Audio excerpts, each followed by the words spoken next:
U.S. Open champion, Bryson DeChambeau! Gosh, I'm trying to hold it in right now.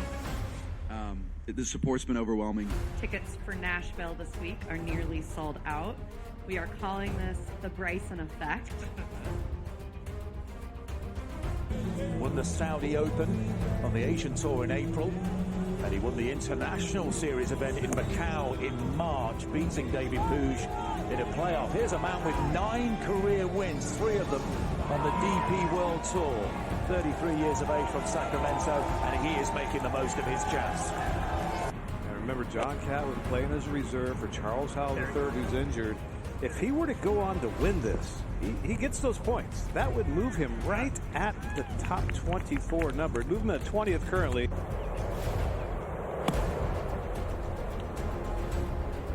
Yeah, another beautiful shot. This guy's making this look so easy. So having a day. The Englishman 6 under par. He shares the lead with Abraham Answer for the time being at least. Now this is Abraham Answer to stay at 7 under and in all likelihood have the open night lead. And that is wonderfully done. Abe Answer with a 64. This is what Live Golf's about, man. I had a vision of this 2-3 years ago, seeing what the potential could be, and this is just the start. I mean, with how much support we have out here, and it's just the start, that's a testament to what Live Golf is and what the Crushers are doing, what our team's doing, and what we're trying to do for Nashville and places all across the globe. So super excited for the future of Live.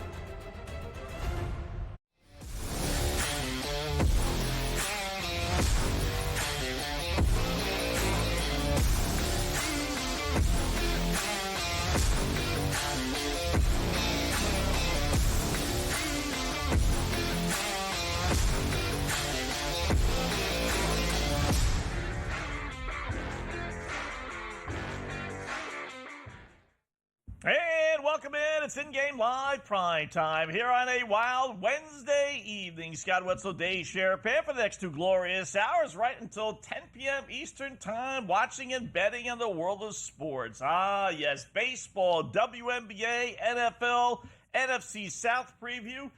We got one of Dave's boys, Chris Mack, Pittsburgh host from Y108 in Pittsburgh. He'll join us in about a half hour or so, right, Dave? And then we got our golfing guru, Mr. Cam Stewart, at 9:30 Eastern Time. I thought maybe, I'm surprised you're here because it's Ohtani night, apparently, bobblehead night in L.A., so sent out a little tweet there. I saw the long line of people hoping to get. Someone better tell them like they're going to run out of bobbleheads.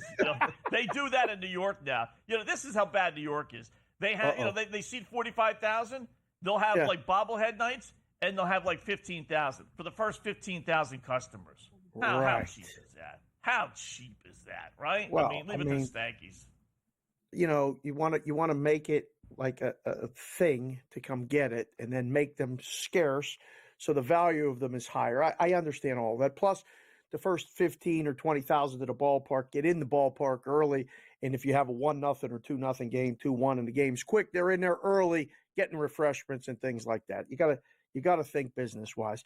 But yeah, we reached out to Mac because like today. I don't know if you're aware. I don't know how you look like you've been out at the beach hanging out all afternoon, which is great. Nice color and everything. The hair's looking great. But it's I saw it, brings a tear to my eye to think about it. We talked about Skeens' odds to win the Rookie of the Year yesterday, and we kind of previewed what would happen. And I can't play taps, and neither can we. But like, bum, bum, bum. It's the end of baseball season in Pittsburgh, Scotty. Yeah. It's over. This is it. It won't get worse than today. That was the worst loss of the season. It stung. Skeens left with a 10-3 lead. You figure the Pirates are up 10-3. And it's 11-3, I think. Was it 10 or 11? I thought it was 11. 10-3. Final score after 2 in the 7th, 3 in the 8th, and 6 in the 9th. 14-10. 14-10. The Cubs win, cover the run line, cover every line, field goal even. They're laying, they cover. That's a football score on a Wednesday afternoon in August. I'm bummed out. I'm bummed out. So I got to get a Pittsburgh guy to come in and talk about it. He's also a Penn State guy. So we'll kind of commiserate with all of that. But yeah, that's where I'm at. Yeah, I don't see. This is the quintessential game, right? And there's two ways you could look at it. I'll look at it my way, the negative way. All right, the guy is cruising. All right, 10-3. You got it. Okay. He's got 80 pitches through 5. Let him go one more inning. Just one more. Get through 6. This way, you only have 3 innings, 7, 8, 9 out of the bullpen. It's not going to kill you. In this case, the Cubbies probably have given up. Right? Let him go one more. And we all know what happened. It took him out after 5, after 82 pitches, I think it was. But then on the other hand, you could say, listen, this guy, he's got a 10-3 lead. If we can't hold on to a 10-3 lead after 5, we don't deserve to win. Well, you don't deserve to win because you couldn't. So sounds like a guy with the Skeens K prop. Let me guess, you had over 6.5 Ks and you ended with 6. Yeah. Well, did it get down to 6.5? It's funny. When I looked at it last night, it was 7.5 plus odds. And then when I got up today and re-looked at it as I normally do, it was down to 7 plus odds. And I'm like, ooh, okay, I'll take that. Did it get down to 6.5? He ended up with 6. I saw 6.5. So yeah, wow. I mean, it was again completely across the board. It was just a bad afternoon. I mean, I love baseball and I love the Pirates, but man, that was a tough one. And I want to thank everybody out there. If you're out there on the X or the Twitter or whatever we're calling it now, at SportsBeatCake and Sig, everybody that sent me DMs and messages to let me know that the Pirates blew a 10-3 lead with Skeens on the Hill. Thank you all. I really, really do appreciate that. You can tag opposite picks too on that, and let us know that you're watching the show. Let's move on. Brewers, Giants. I mean, that's coming up. Giants win yesterday. Peralta today. Total 7.5, 8. I like the 7.5 because I'm thinking under. This is one of those ones. Look at this. Milwaukee's on a 4-0-1 overrun. But I don't want the Giants here. I like Peralta. How about you? Yeah. Hard not to like them, right? I'm surprised the Giants won. They're an awful road team. 29-38 on the road. And Milwaukee's a terrific home team. 13 games over 500 at home. I mean, you're going to get goofy things to happen like you did last night with San Francisco winning, but I'll take my chances that the Brewers don't lose 2 in a row at home. I do like that. And you're not laying a big number either. It was, minus 140, I want to say?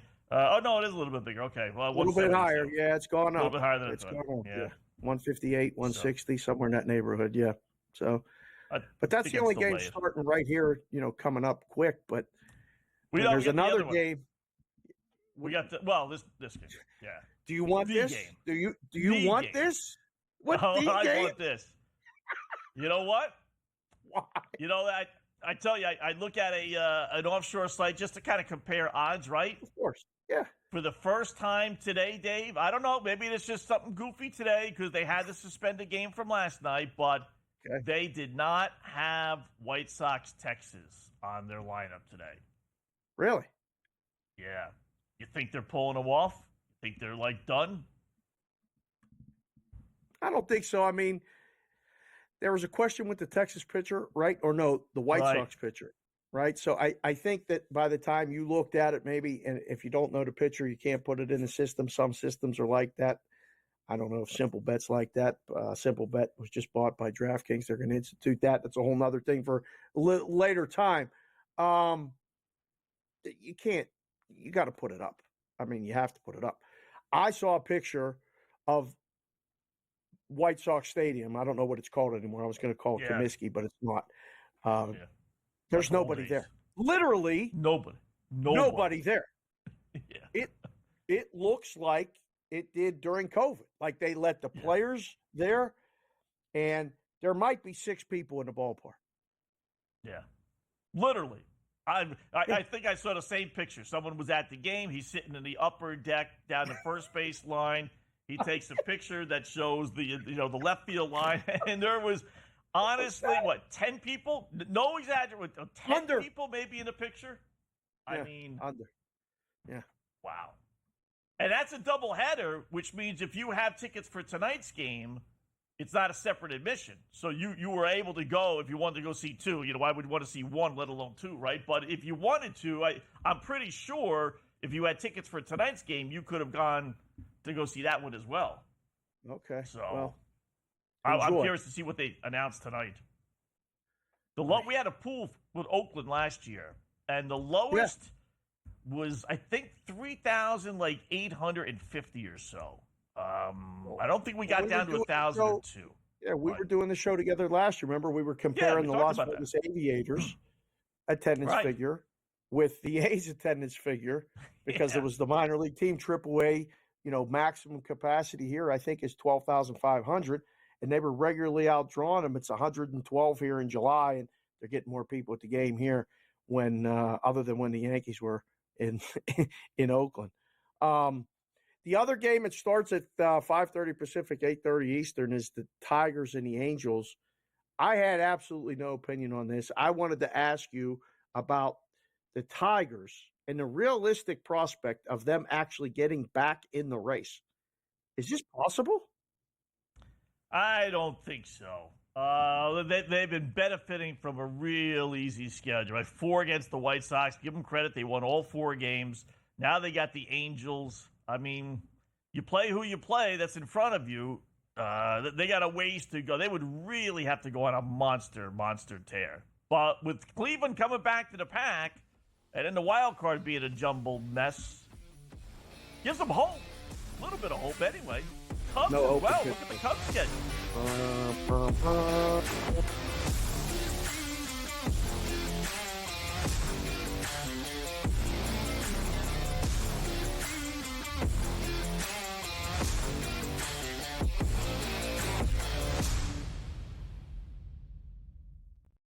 The sharpest football contest show in the land, the Las Vegas Football Contest Show, focuses on Circus Sports Million, Circus Survivor, and the Westgate Super Contest, handicapping the games and releasing our contest picks every week of the season. With 2 former Super Contest winners, Brady Cannon and James Salinas, a former NFL player, Mike Pritchard, and over $1 million in contest prize money won combined, the Las Vegas Football Contest Show will have you prepared this season like none other. Carlos Alcaraz has won the last 2 Grand Slam titles at the French Open on the clay and at Wimbledon earlier this summer. He enters as the favorite. You have a bunch of depth there. Francis Tiafoe, Ben Shelton.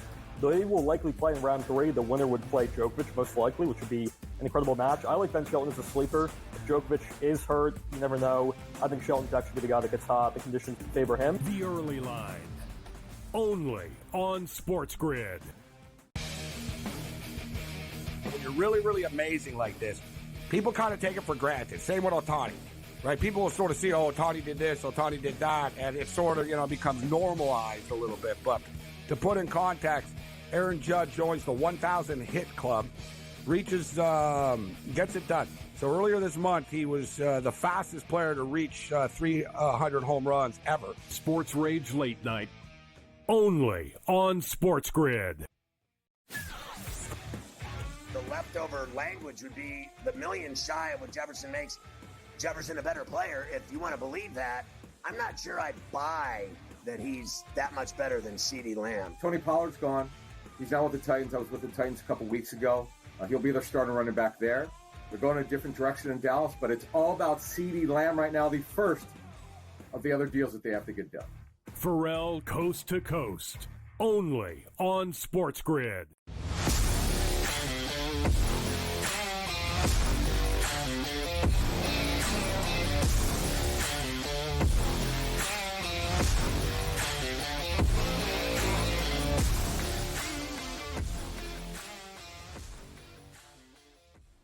All right, welcome back. InGame Live, PrimeTime here on the grid. Finding some winners, Scott Wetzel, Dave Sharapan. So here's our PP. Not really PP, because only I think we know this thing. But how's this not going to hit? As it turns out, Dave, you're right. Chris Flexen, who was supposed to go in the regularly scheduled White Sox-Rangers game, actually did the first game. There were 4 pitches thrown, so Crochet started last night. I guess he couldn't come back and throw anymore today. Flexen is there. So we don't know who's pitching for the White Sox, but really it doesn't matter, right? But what we do have starting at 8:40 or so is Miami and Colorado, who cares, right? First of all, what a comeback. You talk about blowing leads last night. And with Pittsburgh today after Colorado gave up 5 or 6 in the 9th inning and lost to the Marlins. But best of all, we got Kyle Freeland on the hill for the Colorado Rockies. Who's he? Decent enough pitcher, I suppose, but most importantly, as you see on the screen, he is a lefty. And we all know how the Miami Marlins stink against left-handed pitchers. You see it there.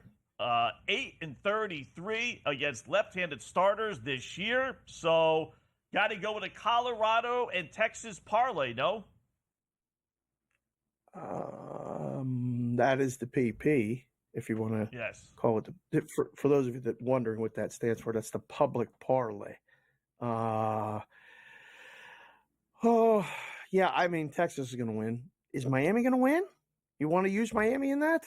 I mean, Colorado? No, Colorado. You're good? Yeah. Well, so, all right. I'm not stink. confident in that. I'm not confident in that one. I got on the hill and threw left-handed. I mean, 8 and Are you lefty? 33. Are you lefty? No, I'm not. But that just goes to show, even I throwing lefty could beat Miami. I mean. No, you could not. This is another thing that you think you can do. I bet I could get it out. No. I would bet no. I know your arm is not warmed up. You haven't been on a mound. I'm not even sure you could throw a strike right now. It's been that long. Yeah. I used to pitch, too. I went, when we went to Fenway Park 2 weeks ago, we were up in Boston visiting my daughter who's going to BC, and they had one of those pitch machines, as you walk around Fenway Park. You didn't do it, did you? Games, right? I did. I actually did. Oh, no. I think I hit like 45. 52 and a half. I was going to say 52 and a half. Under. Yeah. No, it was in the 40s. It was like 45. Did it hurt? And the arm hurt the rest of the day. Oh, yeah, it did. See, yeah. No good. Yeah. You got to warm up. When I go play catch with the kids and coach and all that other stuff, I throw forever. Like I literally take a half an hour, 30 minutes to loosen up. They're like, Coach Dave, are you warm yet? I said, no, I'm not. I got to go home and I got to be able to function. So it takes me longer to warm up. Once we get loose, we could still throw. But yeah, throwing hard with no warm up, that's no good. No good at all. Yeah. No good. That's the first time I've thrown a baseball, since my Be son careful. was little. 10 Be years. careful. At least 10 years. Yeah. Yeah. I mean, I was pretty impressed with 45, to tell you the truth. How about that? I pretended to be upset, but I'm like, better than like 25, 30, like I thought it might be. So, all right, let's get out of here. We'll have to ask Mac and Cam tonight, as we have them on later. Mac in the first hour, Cam in the second hour, how fast they could throw, or when the last time they threw was. I'm curious because I know Cam is lefty.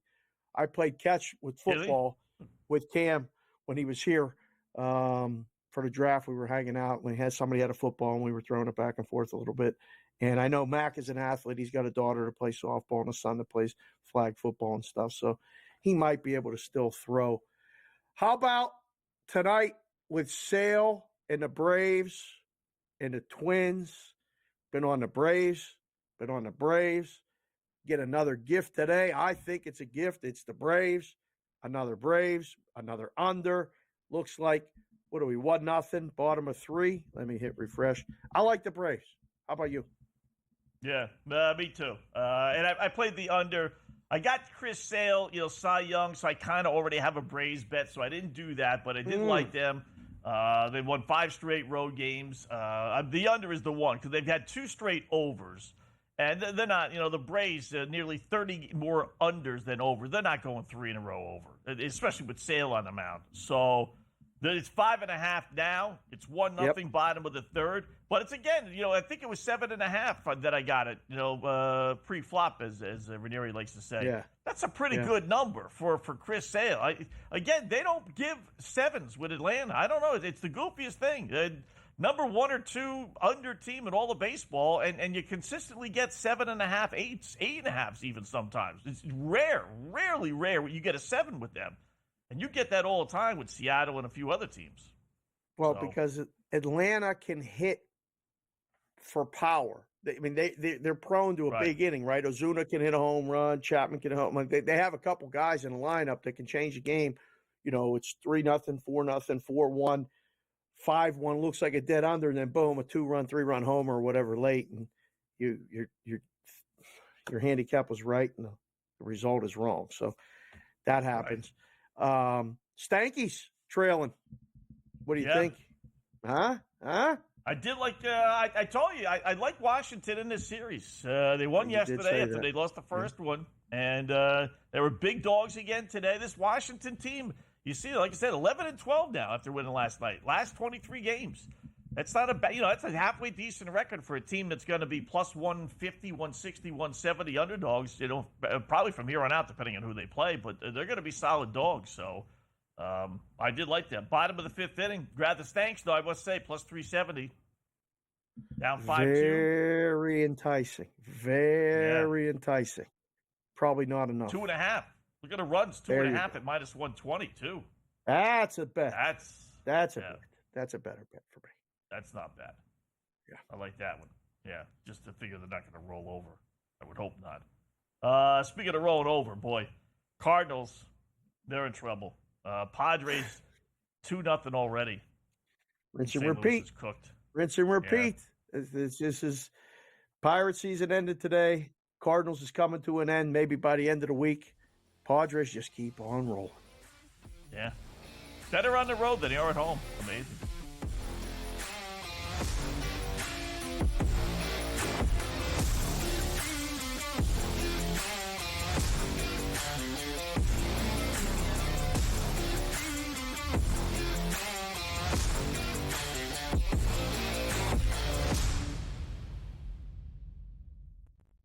The sharpest football contest show in the land, the Las Vegas Football Contest Show, focuses on Circus Sports Million, Circus Survivor, and the Westgate Super Contest, handicapping the games and releasing our contest picks every week of the season. With two former Super Contest winners, Brady Cannon and James Salinas, a former NFL player, Mike Pritchard, and over $1 million in contest prize money won combined, the Las Vegas Football Contest Show will have you prepared this season like none other. Carlos Alcaraz has won the last two Grand Slam titles at the French Open on the clay and at Wimbledon earlier this summer. He enters as the favorite. You have a bunch of depth there. Francis Tiafoe, Ben Shelton. They will likely play in round 3. The winner would play Djokovic, most likely, which would be an incredible match. I like Ben Shelton as a sleeper. If Djokovic is hurt, you never know. I think Shelton's actually the guy that gets hot. The conditions favor him. The early line. Only on SportsGrid. When you're really, really amazing like this, people kind of take it for granted. Same with Ohtani, right? People will sort of see, Ohtani did this, Ohtani did that, and it sort of, becomes normalized a little bit. But to put in context, Aaron Judge joins the 1,000 hit club, reaches, gets it done. So earlier this month, he was the fastest player to reach 300 home runs ever. Sports Rage Late Night. Only on SportsGrid. The leftover language would be the million shy of what Jefferson makes Jefferson a better player. If you want to believe that, I'm not sure I'd buy that he's that much better than CeeDee Lamb. Tony Pollard's gone. He's now with the Titans. I was with the Titans a couple weeks ago. He'll be their starting running back there. They're going a different direction in Dallas, but it's all about CeeDee Lamb right now, the first of the other deals that they have to get done. Pharrell Coast to Coast. Only on SportsGrid.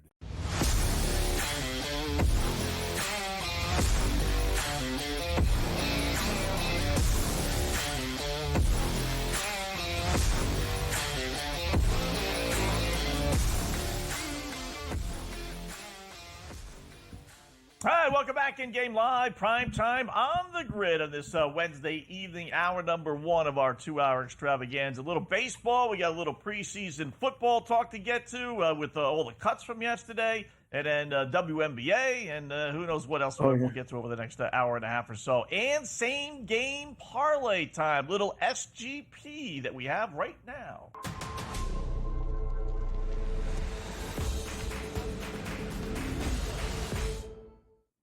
All righty, this game starts in a little bit, so let's hop right to it. About 10 minutes. You got plenty of time. But we're going to use Miami and Colorado Why not?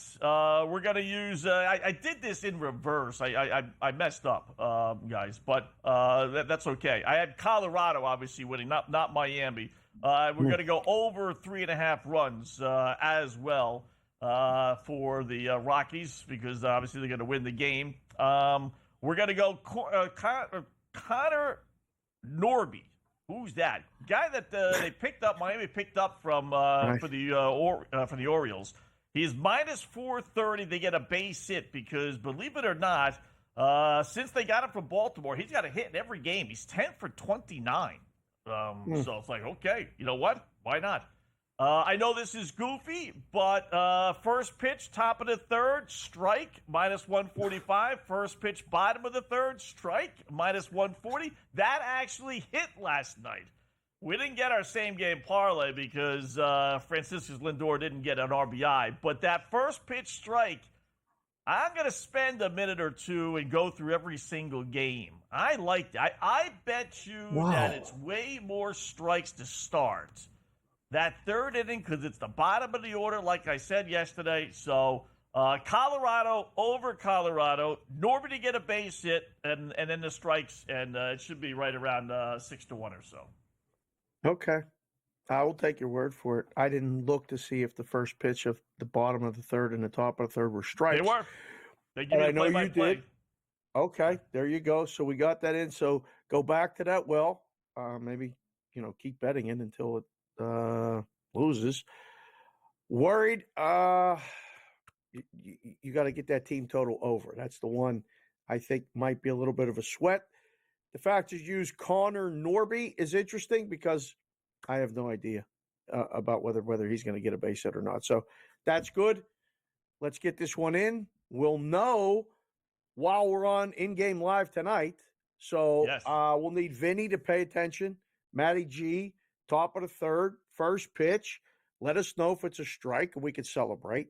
Then we'll all sweat together the bottom of the third as we get a strike because hopefully Norby has his hit by then. And we're well on our way to the team total over. So stay tuned for the back end of the show after this game gets underway. Top of the third inning strike, bottom of the third inning strike. Let's go, Wetzel. Yeah. I think I got something on it. I think that's a little, I'm telling you, tomorrow, it's my off day tomorrow. I got to take by the way, I got a brand new truck, right? Brand new, 2025. Whoa. Month and a half old. Old. Right. I got the engine service light on already. I got to take it to the shop. Month and a half. I got barely 1,000 miles on it. You hit a curve. The engine service light. You did something. I'm blaming. It's user error. Something. You bumped something. You turned too quick. You did something. I'm blaming you. 100%. That's on you. I can't be. What could it be? What Someone said a fuse is loose, cap, a wire's loose, or something. Maybe it's nothing to be concerned about. That's all. Yeah, no, I'm not. I mean, it's got to be under warranty, right? I mean, of course, every warranty's whatever.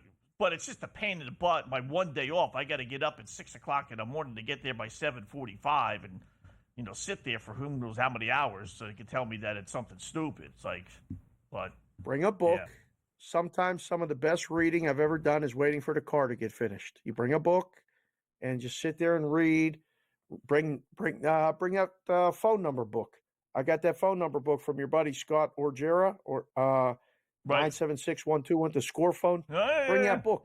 Yeah, that's a good one. So I'm well into that. Actually, I got to give him a call. That was good. Yeah.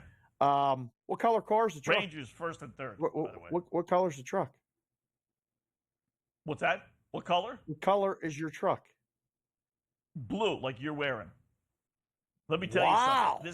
This is a chick magnet. I am like when you're younger. Wetzel back in the game. Yeah, I'm telling you, it turns people's heads because it's so. No one has blue. No one wants blue for some goofy. They want white and black. True. I want the blue. Oh yeah, the heads turn. Yeah. I was the single days. Yeah, I'm cruising. Yeah. Who needs a Maserati? Give me the old truck. Absolutely. Mac coming up next. Coming up next.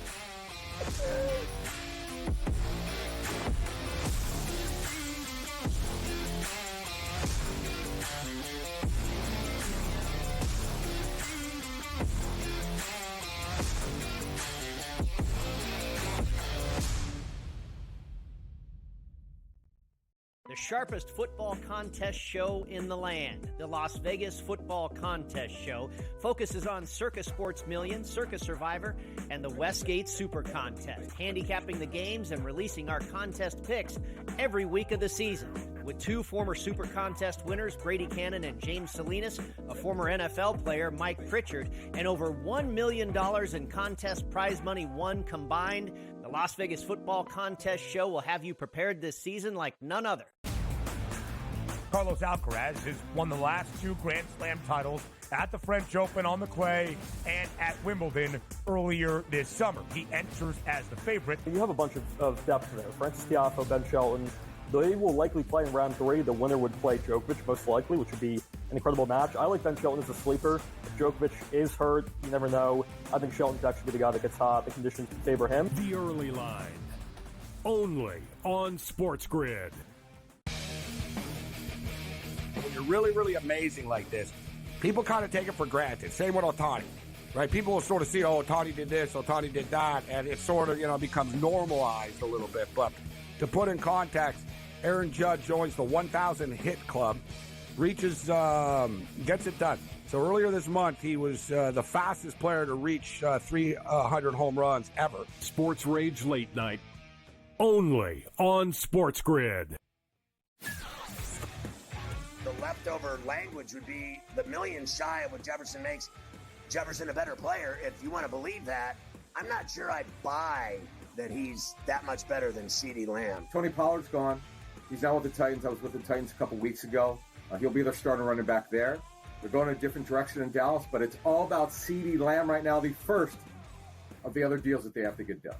Pharrell Coast to Coast, only on SportsGrid.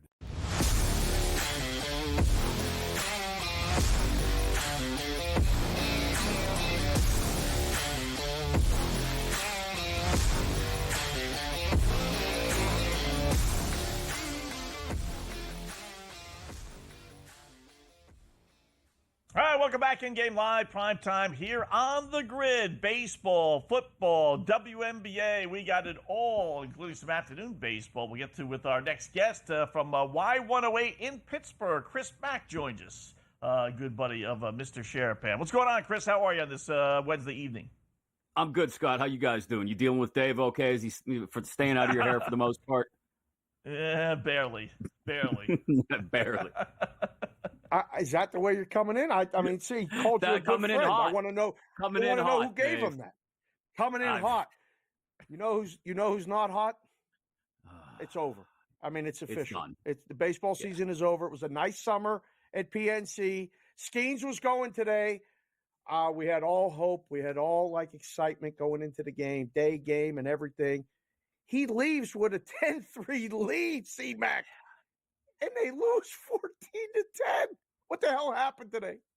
They pirated. They pirated all over themselves, Dave. That's what they've been doing for the last month now. They've been shut out, I want to say, 3 times in the month of August. The back end of the bullpen, which was supposed to be a strength for the team at the beginning of the year, because, right, they kept Chapman around. He was going to be the 8th inning guy. Bednar's an all-star closer. They both blow up today. And the icing on the cake is that I know they scored double digits today. It looked like a football score. But they have no offense. None to speak of. No power at the corners. No power in the corner outfield spots. When Rowdy Tellez is your big-time power hitter, you're in trouble. They've had to move O'Neal Cruz to the outfield now because he's too much of a liability at shortstop. Ironic as it may be that a ball gets booted by Isaiah Kiner-Falefa in the 9th inning at shortstop after they move Cruz out of that spot. But that's you can't even put it in one spot. That's the thing. There's too many different directions to go with this ball club as far as why they're not struggling. And they're wasting a year. I know it was Skeen's first year, so they brought him up late, not until May. And look, this team wasn't playoff bound anyway. Had they gone, it would have been, quick 2-3 game wild card exit. But you can't waste too much prime of Skeens. Jared Jones, who's healthy again, pitched yesterday, and Mitch Keller, who's actually turned things around this year and looked pretty solid again. If they don't get it together this offseason, and I don't know what get it together means, could mean manager, could be maybe the Pirates actually trying to do something in free agency, but if they don't get it together, if you're a guy like Paul Skeens, you already know they're probably not paying you after the first 4 or 5 years. Oh, Are don't you that say much that. interested No. in even listening to any kind of long-term offer? I mean, I hate to be sky is falling here, guys, but the Pirates, like I said, they're pirating. This is what they do. Do they shut him down, Chris? We got over 150 strikeouts. He's 136 Yeah. now. What's the buzz? I think you still got hope there, Scott, to be honest. Because Paul wants to pitch. He said that after his last start. It's not so much about necessarily having to pitch every 5 days or anything. He actually has only done that once or twice this year, I think. They've done a good job of spacing his starts out, and now they're not letting him get too deep into ball games or too many pitches. If they keep doing that, it's very important to him, like I said, he said it himself, to pitch for the entirety of the regular season just so that his body only has to make that one adjustment, that one adaptation of going from college and low minors to high minors and major league level. So if he has anything to do with it, he will finish the year. The question is, how many of those games will they win? Does it hurt? I mean, the NL Rookie of the Year race, I think we consider that wide open, right? So if you're like me and you had those Skeens tickets at like 15-1 right after he got called up, you're still probably sweating that till the end of the month. Yeah, you're probably sweating until the end of next week. It's probably done. Jackson Barrel's going to win it. So as the summer enjoys, its time in Pittsburgh and PNC, you cross the parking lot as the Pirate season kind of ends, and you go right to Acrisure. I was going to say Heinz Field. Yeah, it's Heinz Field, Dave. It's officially football Good season, Yinzers right? like Telemac, it's still Heinz Field to most of us. Three Rivers Stadium. Just saying. You got to go back. Just Three Rivers That's in. fine. No? I mean, the kids don't know. They got to Google that. I mean, the kids don't know about Three Rivers. Anyhow, Russell Wilson is named the starting quarterback. How's everybody at home taking this, like, Steelers, let's ride. Here's Russ. Let Russ cook. There's the season win total. Blah, blah, blah, blah, blah, blah, blah. See, Mac, what's the vibe at home? What's everybody doing? I'll tell you, there's a couple things. First of all, you know how when you were a kid, you would figure out by the time you were like 9 or 10 years old where your parents hid the Christmas presents, right? And so you would go rooting through bags and packages and stuff in the back of the closet or under the bed or wherever they put them. And you knew exactly what to expect on Christmas morning, but you still had to act surprised. That's Pittsburgh today. Oh, Russell Wilson's going to be the starting quarterback. We're shocked. No one's shocked by this. We all knew that a guy like Mike Tomlin would go with the established veteran and that he will hold Fields in reserve for when and if Russ goes off the rails, break glass in case of emergency, and flip that switch. The bigger problem here, guys, is, and why I worry about the win total being achieved and Mike Tomlin keeping the streak, of non-losing seasons going is, it's Arthur Smith is your offensive coordinator. Okay. Russell Wilson at this point might be just a little bit better than Desmond Ridder was last year. But more importantly, it's Arthur Smith's system. This is a guy who nearly forgot Bijan Robinson was on the team at times last year, the way he called plays. So I am worried about them and getting the ball in the hands of playmakers like George Pickens, for example. I'll see. There's not a lot of other compliments in the receiving room either to take the pressure off of Pickens. And this offensive line is dinged up, guys. Troy Fautanu, the guy they took in the first round, they're hopeful he'll be back for week 1. Isaac Seumalo injured a pec today. Doesn't sound like it's major, but that could be a kind of thing that lingers throughout the year. If this offensive line isn't in one piece and working in concert at 100%, you saw what happened to him in the preseason game against Buffalo, right? Greg Rousseau absolutely ate their offensive line for lunch. So that's a possibility. If the offensive line is a mess, if it's dinged up, less than 100%, they're already dipping into their reserves in week 1. These are two quarterbacks that don't function well under pressure. It could get ugly. Yeah. It's an awful situation, Chris, because both quarterbacks are in their last year. So it's kind of like the Giants 2 years ago with Danny Nichols, as I like to call him. I mean, you're damned if you do, damned if you don't. Well, what if they are actually halfway decent? Do you want to invest a 3-year contract in Wilson or 3 more years in Justin Fields? Yeah, that's a great question, Scott. I think knowing the way the Steelers do business, if either one of these quarterbacks keeps them within the wild card conversation down to the very bitter end, Mike Tomlin will want to believe that that they're just scratching the surface, right? Even if it's with an older player like Wilson, they'll want to bring whoever the quarterback is at the end of the year back. But I mean, for Steeler fans, to be quite honest, there's lots of them that are rooting for things to go sideways and south early so that they figure out these aren't the guys, and they may actually get a high draft pick for the first time since, well, the last time they drafted a quarterback, Roethlisberger, in 2004. Yeah. Who's winning the AFC North, C-Mac? We've talked about it here on the show. Who's winning it? The Bengals. Too many people this offseason wanted to forget that Joe Burrow exists. This team won 9 games last year with Jake Browning as their quarterback down the stretch, Dave. They are the best team in the division. I know there were problems with the defense last year. They went and shored that up a little bit on the back end by making some moves at safety. I feel real good about an angry Trey Hendrickson absolutely beating up opposing offensive lines and quarterbacks. I like the Bengals this year. They're my pick of the AFC. Wow, to win it all. You're on my side of the street. Same thing. I love Cincinnati. I liked them last year, but obviously we know what happened with Joey B. Can he stay healthy, though? That's the question, right, Chris? Exactly. If he stays healthy, though, I mean, he's the only quarterback we know that can go into Arrowhead and beat Patrick Mahomes. Do you have time to stay for another segment? Yeah, I'll give you guys a couple more minutes. Only for you guys. I really appreciate that. We need to address some college football. We got a big college football weekend this weekend. Big one Saturday, yeah. And there might be a team or two playing that I know you might have an opinion on. Maybe. Got someone that sent me a tweet about, where is it? It's somewhere here. Top 25 favorites on the road week number 1. Not good against the spread. We'll see if Penn State can buck that trend when we come back with Chris Mack.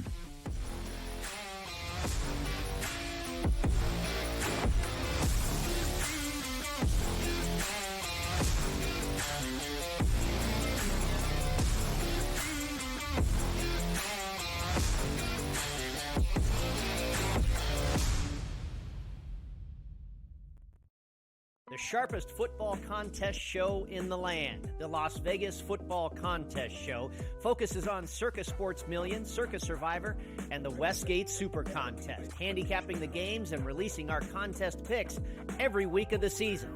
With 2 former Super Contest winners, Brady Cannon and James Salinas, a former NFL player, Mike Pritchard, and over $1 million in contest prize money won combined, the Las Vegas Football Contest Show will have you prepared this season like none other.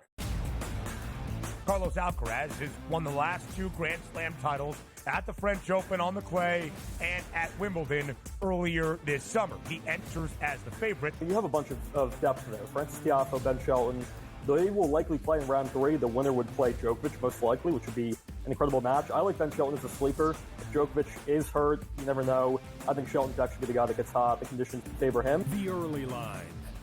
Only on SportsGrid. When you're really, really amazing like this, people kind of take it for granted. Same with Ohtani, right? People will sort of see, oh, Ohtani did this, Ohtani did that, and it sort of, becomes normalized a little bit. But to put in context, Aaron Judge joins the 1,000 hit club, reaches, gets it done. So earlier this month, he was the fastest player to reach 300 home runs ever. Sports Rage Late Night. Only on SportsGrid.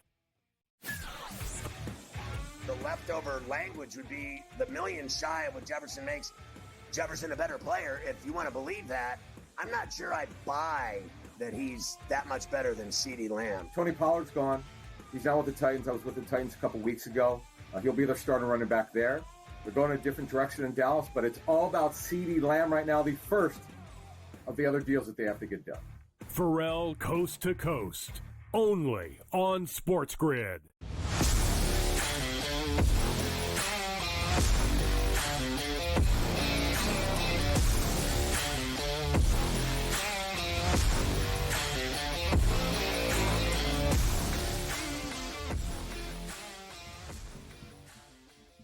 All right, welcome back InGame Live, prime time here on the grid. Scott Wetzel, Dave Sharapan, talking with Chris Mack from Y108 in Pittsburgh radio station, doing a little Pittsburgh stuff. And let's turn our attention, guys, to college football. Got a number of decent games, including Penn State at West Virginia. Tough one to open up the season, never easy in Morgantown. You see the line there, 8.5. I think that's come down a little bit from that line. As I mentioned at the break, the top 25 teams on the road start the season. Not great against the spread, Will they win first up, Chris? And then, even more importantly, will they cover the number, whether it's 6.5, 7.5, whatever it ends up being?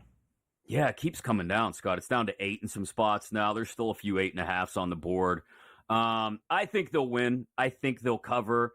I joke around with Dave and other people calling him Jimmy Covers. James Franklin always knows what the line is. Always.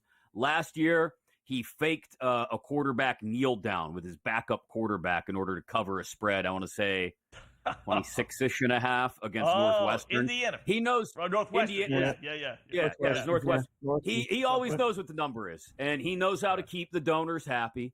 He knows how to keep his fans happy. It's get me a cover, especially on the road. And this doesn't seem like a rivalry game, but for anybody outside of the immediate area, these two schools are really only about 3 hours apart, 3.5 hours apart from each other. So there will be a lot of Penn State fans there. There is some crossover on both rosters. They do have some crossover in recruiting, even if you're talking about Big Ten and Big 12. I think Garrett Green could be somewhat improved for West Virginia this year. But I think the people that are talking about the Mountaineers as dark horse in the Big 12 are going just a step too far for me. Solid team. I don't believe in Neil Brown-led teams, though. I've seen him fumble way too often since he got to Morgantown. So I like Penn State, and I like them to cover. I think it's important that Penn State, even if they come out rusty, finishes strong in week 1 so that they can get to week 6, week 7 before they really start having to concern themselves too much. This is Drew Aller's chance to really assert himself as the sort of highly touted prospect, 5-star quarterback prospect he was coming to Penn State. Yes, this is a big game. Yes, they need to win. I hear a lot of rumblings that West Virginia is going to cover. Penn State's going to win. Might be a money line play. We'll wait and see. But you're a Penn State guy. I'm a Penn State guy. Mm-hmm. I want them to get in this playoff so bad, C-Mac. Is this the year that we can make postseason plans, not just a bowl game down in Florida or a bowl game, down in Arizona or something like that? Like, they're going to make the playoff, right? Like, no, maybe. I mean, the 12-team playoff, Dave, was built for James Franklin, right? Yes. Forever. I have a friend, David Dykstra in Chicago, who calls him driver's ed Jimmy, because he's always at 10-2, James Franklin. Always 10-2. And he's always losing to Michigan and Ohio State. And he's dead right. No Michigan this year. There's a real chance they can finish 11-1. If that's not good enough to get in the Big Ten championship game, that's fine. 3 Big Ten teams are going to this playoff, at least, depending on how everything shakes out. 3, maybe even 4. Depending, like I said, on how things shake out in the ACC and the Big 12. And they're going to be one of those top 3 or 4 teams in the Big 10. They're going to be right there in the conversation until the end. As long as they can push past that road game at USC, and I'm not as big a believer in USC this year as some teams. And then 2 weeks later in Madison, then, yeah, it'll be a 1-loss, 11-1 Penn State team. Maybe not in the Big Ten championship game. You might have a battle of undefeateds between Ohio State and Oregon in the Big Ten championship game. But they'll be in the playoff. No, they actually play each other, so it'll be interesting. They can't. So that's right. You can't have. That's right. That's right. Yeah, that's a good point. So you'll have at least one loss team. Yeah. Thank you, Scott, in the Big Ten title game. But it could be a rematch of those two, right? I mean, Ohio State and Oregon start, I think, in pole position in this conference, and whoever loses that first game still has a real chance to still make their way to the conference title game. Yeah, especially Oregon. Both schedules are a joke, but Oregon's schedule is really, really easy. How about Georgia? One team that Dave and I have talked about, I think, is going to struggle a little bit this year. Georgia, 13.5-point favorite against Clemson this weekend. Yeah, I'm glad you brought this one up, Scott, because this is one that I definitely look. You hold your nose a little bit, I think, when you start to praise Clemson, and it's a real popular thing to do to rag on Dabo for being allergic to the portal and all that. But as much as he didn't go out and add anything in the portal, he really didn't lose too much in the portal either, right? And I have my questions about Cade Klubnik. I think that's fair, but this is year number 2 with him and Garrett Riley, the OC, working together. So I do think there will be improvements. Phil Maffa as RB1, I think, is just as good, if not better than Will Shipley when he starts getting the ball fed to him. I like Clemson to cover that number. I don't like them outright, but I like Clemson to cover that number against Georgia this weekend. What about A&M and Notre Dame? I mean, we grow up in Pittsburgh, and we just don't like Notre Dame. And a lot of people like Notre Dame, right? Like, I want to take Texas A&M so bad, right? I mean, I know Wetzel doesn't like them either. What is the play here? Well, is Riley Leonard 100%, right? Like, that was an ugly injury last year, ironically enough, in the Notre Dame game, and then he transfers there. I don't believe Riley Leonard is enough to take Notre Dame all the way in the right direction when you consider some of the other skill position players they lost, right? Like Estime. I think it's going to be tough for Notre Dame this year. I think they're borderline playoff at best, although I've seen them favored to get in at some books. A&M, it's all about the defense. Elko's supposed to be a defense-first coach. If he can turn it around on that side of the ball and just get decent enough quarterback play from Connor Wigman, and they've got great skill position guys, really deep running back room, Emmett Smith's kid, E.J. Smith, Muhsin Muhammad's kid in the wide receiver room, Moose Muhammad, a lot of skill position guys. Just let the quarterback distribute the ball, play well on defense, force the occasional turnover at a big spot. I think A&M could be a little bit better than some expect. I think they're a 9-3 team. All right, 10 seconds. Do you buy into Elko, formerly from Duke? Leonard, formerly from Duke? Does he have it in the inside track to – maybe we should be rooting for him to play. Yeah, I mean, look, yeah, maybe. I like the fact that this is 3, that number. I think I'm laying 3. If it gets to 3.5, and I haven't checked any updated numbers, I would be tempted, though, to go the other way. It's going to be a one-possession game.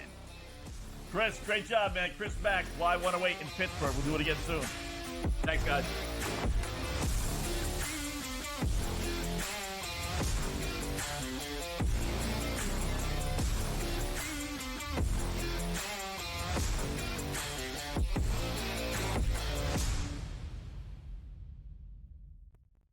The sharpest football contest show in the land, the Las Vegas Football Contest Show, focuses on Circus Sports Million, Circus Survivor, and the Westgate Super Contest, handicapping the games and releasing our contest picks every week of the season.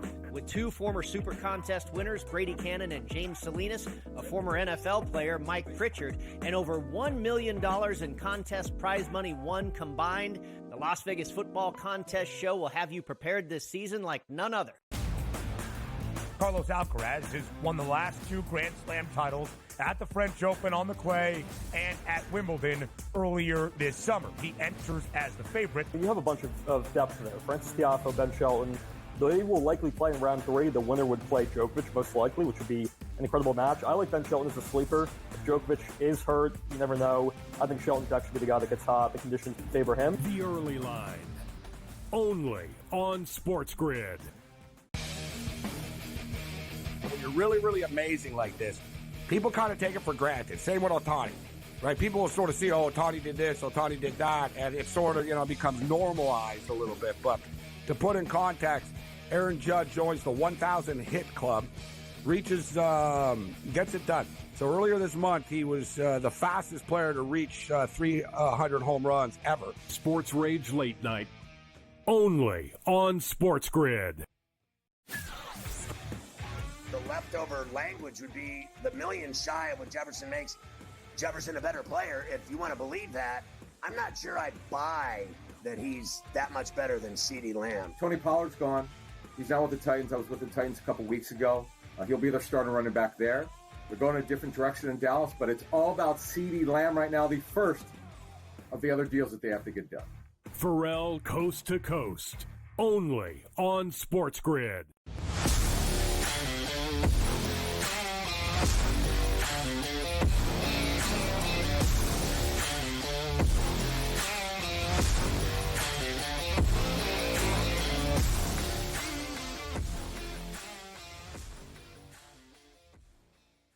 All right, welcome back. In-game live, prime time here on the grid. Thanks again, Chris Mack from Y108 in Pittsburgh joining us. Good conversation, talking some baseball and some football with him. So turn our attention back to the gambling side of things with games that are going on or will be starting within the next few moments by the end of the night. Anyway, and that's the subject of our Black Cloud Best Play of the Day.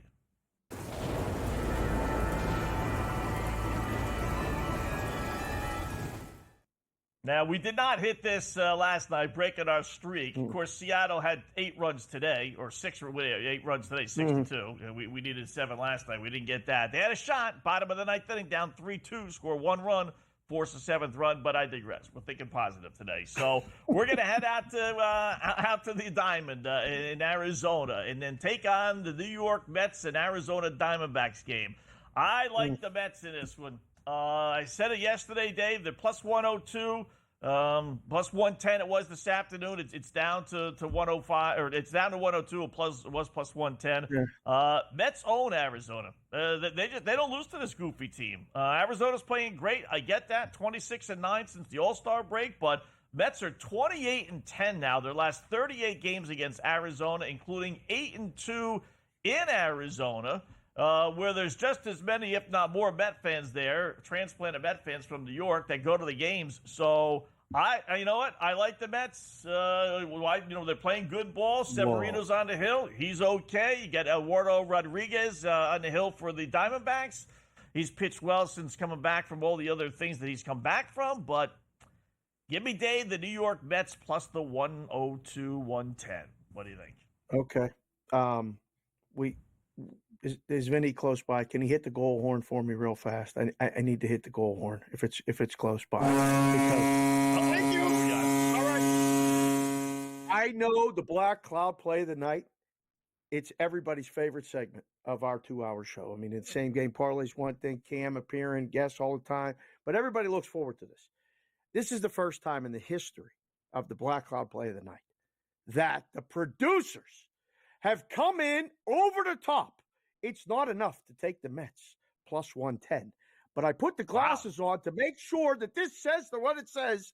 They not only are taking the Mets, they are laying a 1.5, taking a bigger price, a bigger plus, because apparently plus 110 is not enough. How do you feel knowing that this just happened? I just need to know. I don't like being on the same side of the producers. No offense, producers. Their track record has not exactly been great. Hey, but look. You know what? Whoa, wait a minute now. Wait a minute. Oh, this was last night. Check mark. I got a green check mark. Very important to put the green check mark on the play when it wins, and I think we need to put an X when it doesn't. But the producers pick got there. Smooth game last night. That was no problem. Way under. I don't know if you watched it. I watched the entire game, me and the dog, because, everybody's out of town. The kids are still moving in back east and all that other stuff. The home plate umpire was having a real tough time last night calling a ball. If the catcher caught the ball, even in the other box, it was an out. It was a strike. So I was thinking, boy, the producers are on the right side here. It was an easy under. The only way that thing was losing was we got the extra innings. Severino tonight against Erod. I like it. But the way this is going right now, with the boys in the back coming in over the top and not taking a plus 110 when it's there, I think this thing has 4-3 written all over it. Yeah, that's exactly what I just said, right? 4-3, where you're going to go out on a limb like that to get an extra 36, 40 points? It's not. I can see taking a favorite and getting odds. That I understand, but taking an underdog and getting even bigger odds, I don't like pushing that envelope. It's not a bad play. You gave all the reasons why to take the Mets. I mean, you made a very, very good case. So the bullpen sucks, though. No, you could be leading 4-1. They're going to give up 2 runs in the 9th inning and win 4-3. Okay. I mean, you're talking to me on a day about a bullpen with the Pirates after what happened today. I'm not worried about it. That was true. That was a tough bullpen day today. I was going to wear the Mets stuff. I really was, but I didn't because I didn't want to be accused by Vinny of being a homer. Because I just want to make sure you made this pick, right? You're not under duress. The producers did not force you to pick this, Wetzel, right? Blink twice. Wow. Oh. All right. Okay. They win 4-3, 3-2. 11 straight games under versus left-handed pitchers for the Mets. You're not going to get a lot of runs tonight. I like the under, too. 3-2.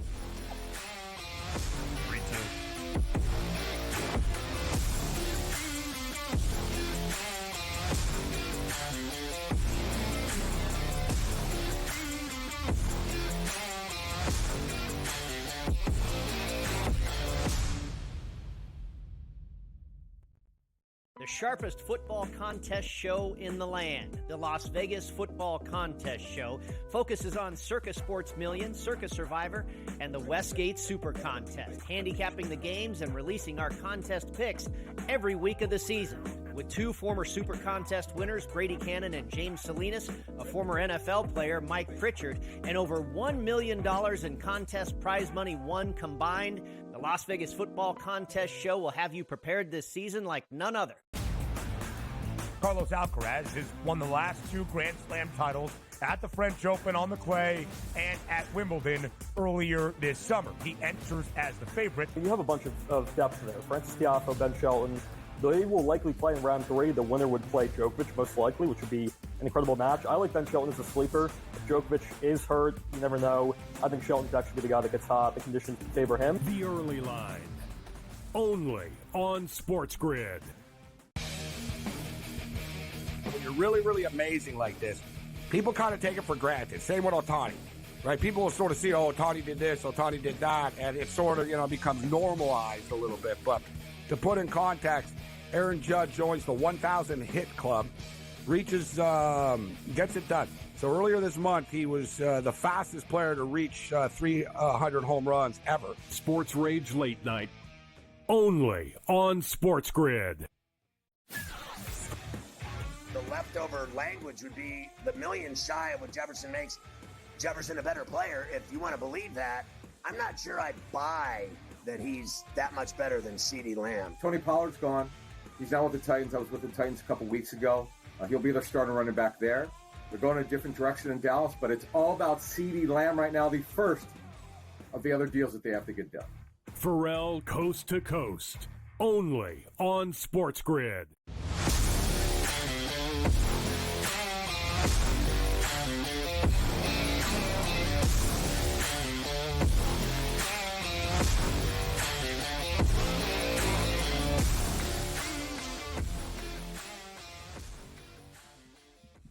All right, welcome back. It is In-Game Live, Prime Time here on the grid. Hour number 2 of our 2-hour extravaganza. Scott Wetzel, Dave Sharapan until 10 p.m. We got a little golf talk with the FedEx Cup Championship this weekend with Cam Stewart at the bottom of the hour. We got baseball, a little preseason, well, not preseason anymore, but football talk. We'll preview the NFC South as we try and do a different division each day, and a bunch of baseball games that are going on as we continue to look at the pennant races.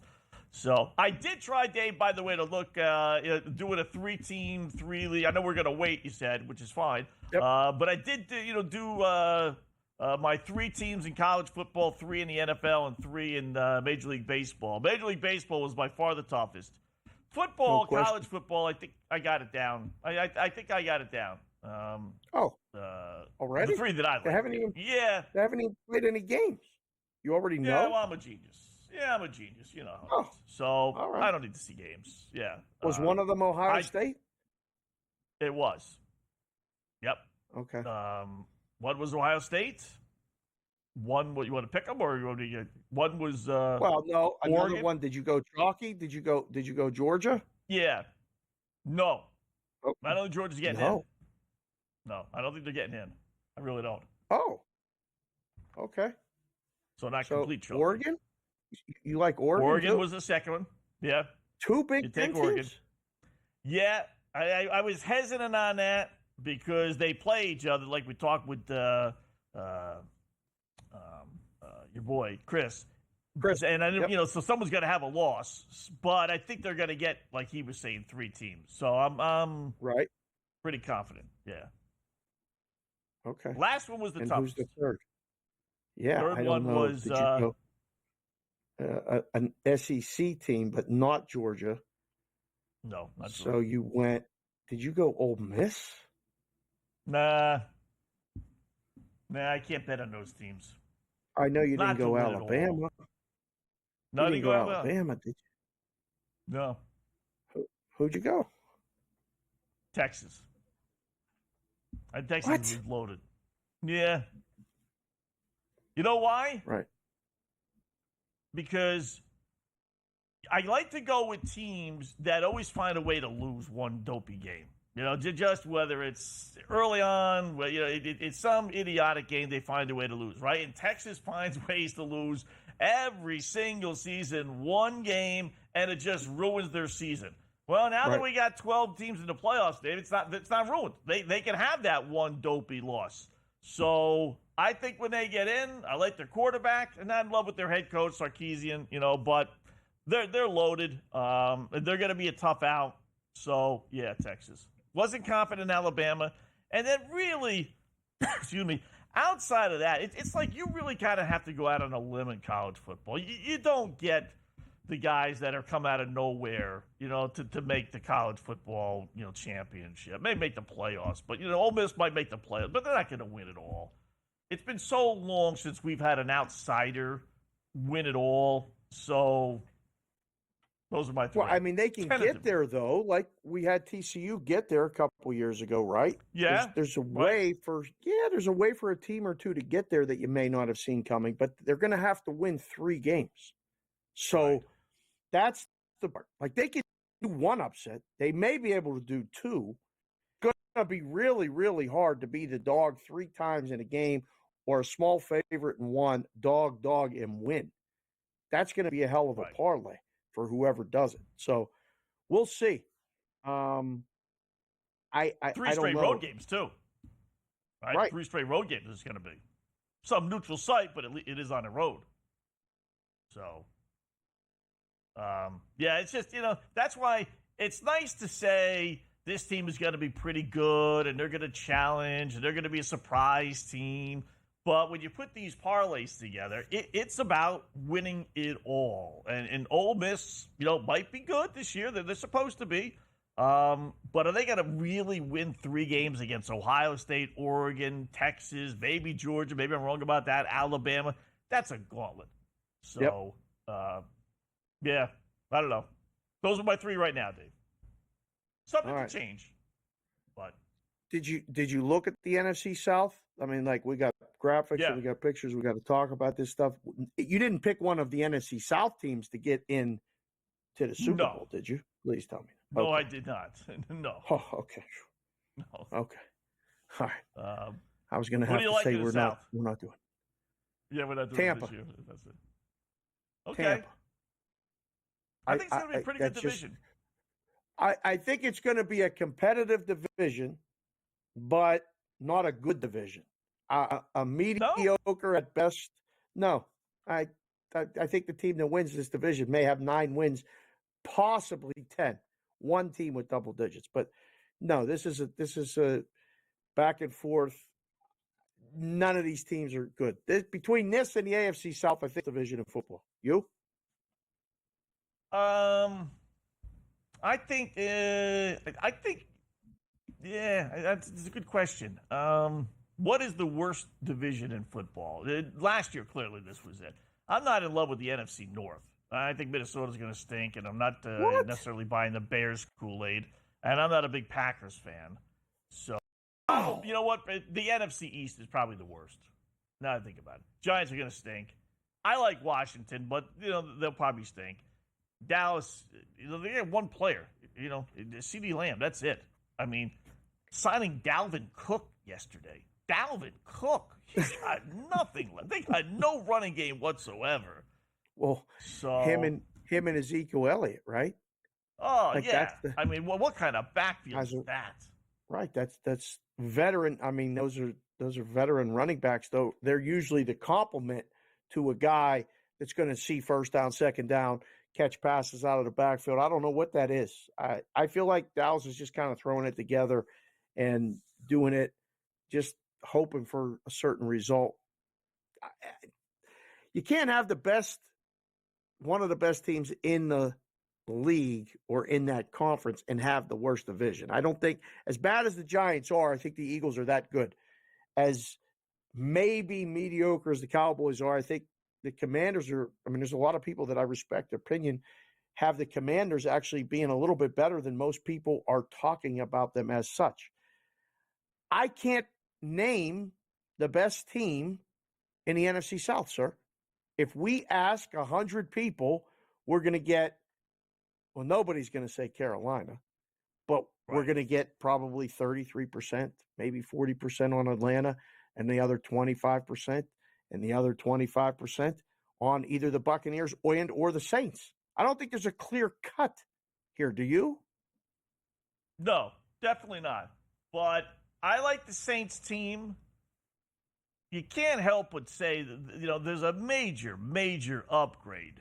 And I'm not a Kirk Cousins fan at all, right? But that is a major upgrade in quarterback play.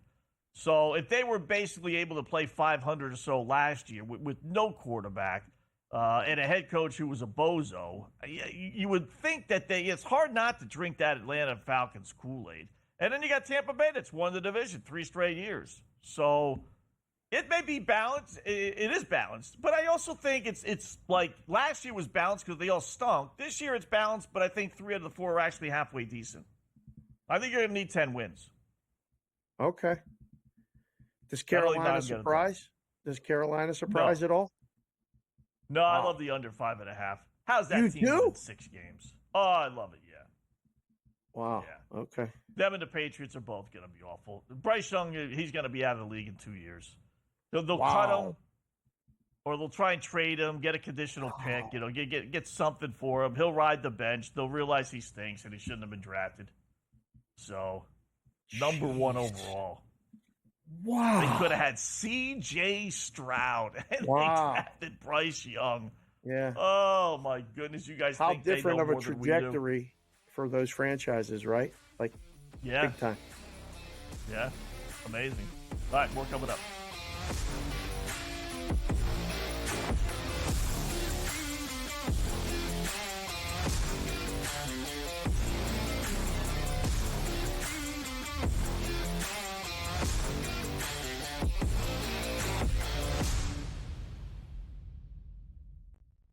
The sharpest football contest show in the land, the Las Vegas Football Contest Show, focuses on Circus Sports Million, Circus Survivor, and the Westgate Super Contest, handicapping the games and releasing our contest picks every week of the season.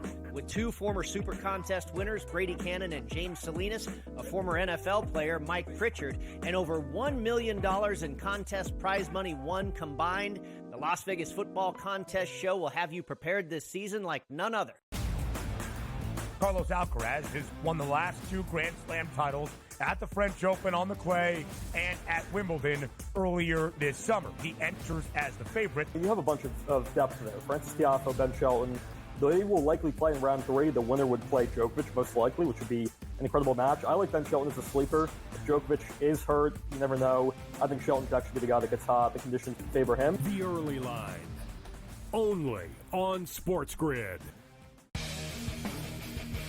When you're really, really amazing like this, people kind of take it for granted. Same with Ohtani, right? People will sort of see, Ohtani did this, Ohtani did that, and it sort of, becomes normalized a little bit. But to put in context, Aaron Judge joins the 1,000 hit club, gets it done. So earlier this month, he was the fastest player to reach 300 home runs ever. Sports Rage Late Night, only on SportsGrid. The leftover language would be the million shy of what Jefferson makes Jefferson a better player. If you want to believe that, I'm not sure I buy that he's that much better than CeeDee Lamb. Tony Pollard's gone. He's now with the Titans. I was with the Titans a couple weeks ago. He'll be their starting running back there. They're going a different direction in Dallas, but it's all about CeeDee Lamb right now, the first of the other deals that they have to get done. Pharrell Coast to Coast, only on SportsGrid.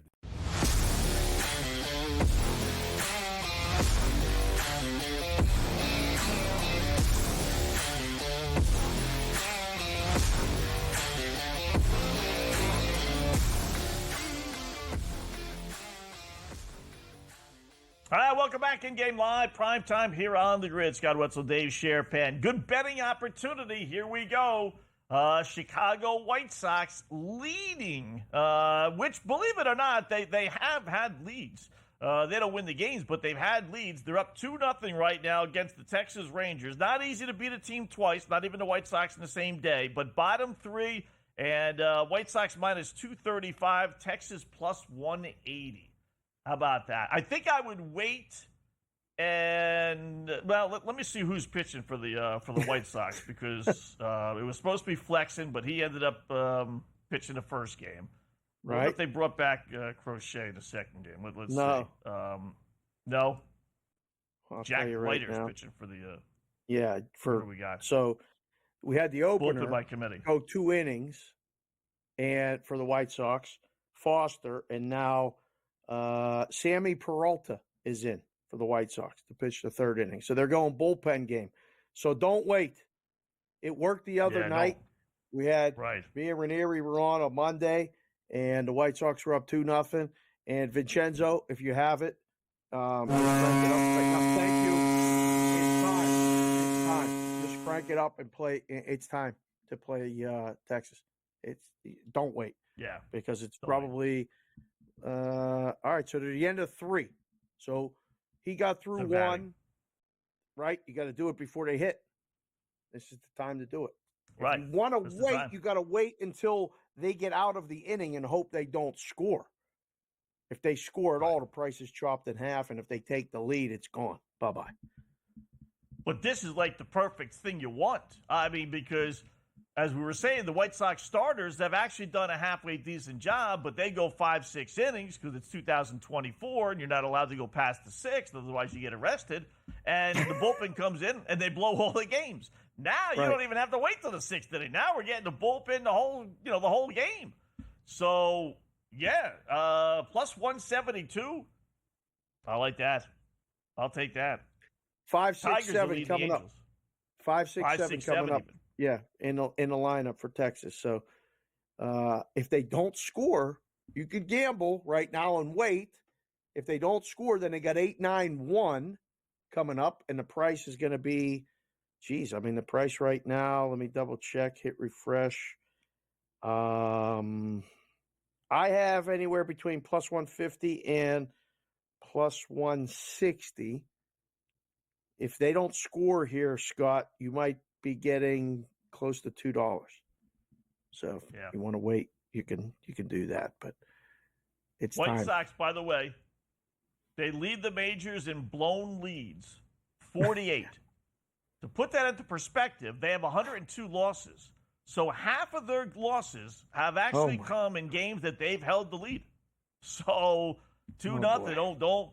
Don't be worried about that, right? I mean,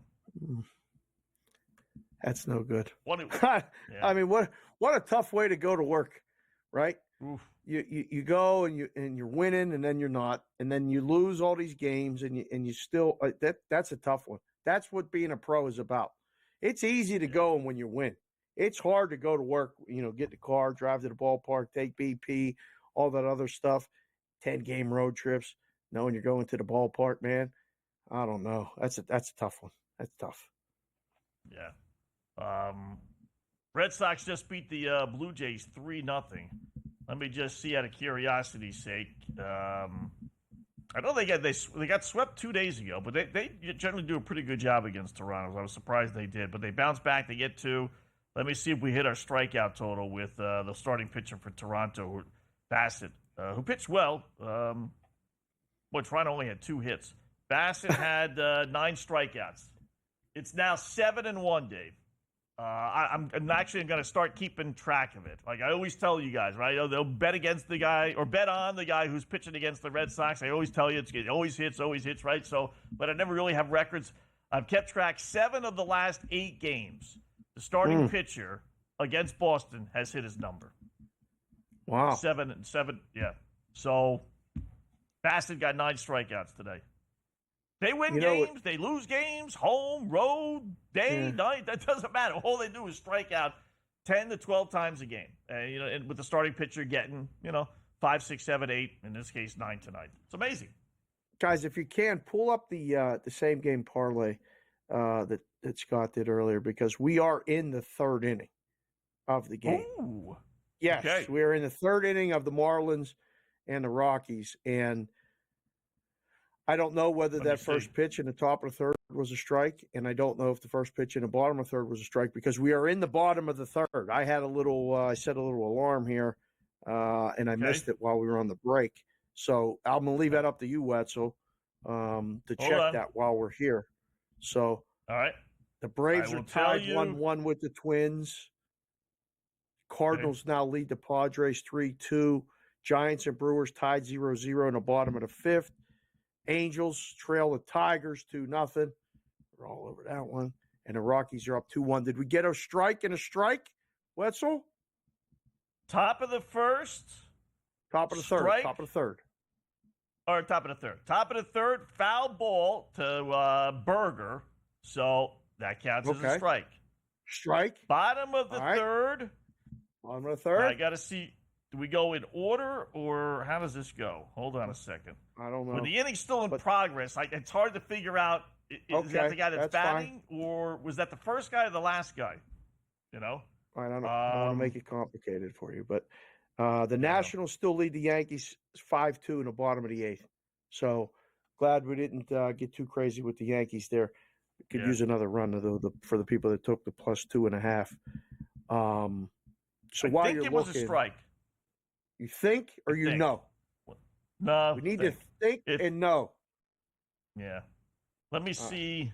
All right, that's fine. Take. Yeah, your I got to time. figure out 'Cause the, in the book- batting order. Yeah, we'll look. We'll look during the break. Yeah. I wanted to point that out because in the book you can't think; you have to know. I know, We had to I know. source. We had to have two sources every time we graded something. There had to be one source and then two source. And if one of the sources is, well, Wetzel thinks so, we can't grade it. Yeah. Just let Doesn't you know. count? Yeah, No. can't do it. Doesn't Does count not like maybe? No. Pretty No. sure? No maybes. No. Possible? No. No. Could be. I thought. I'll let you know when we come back. See if we're still alive.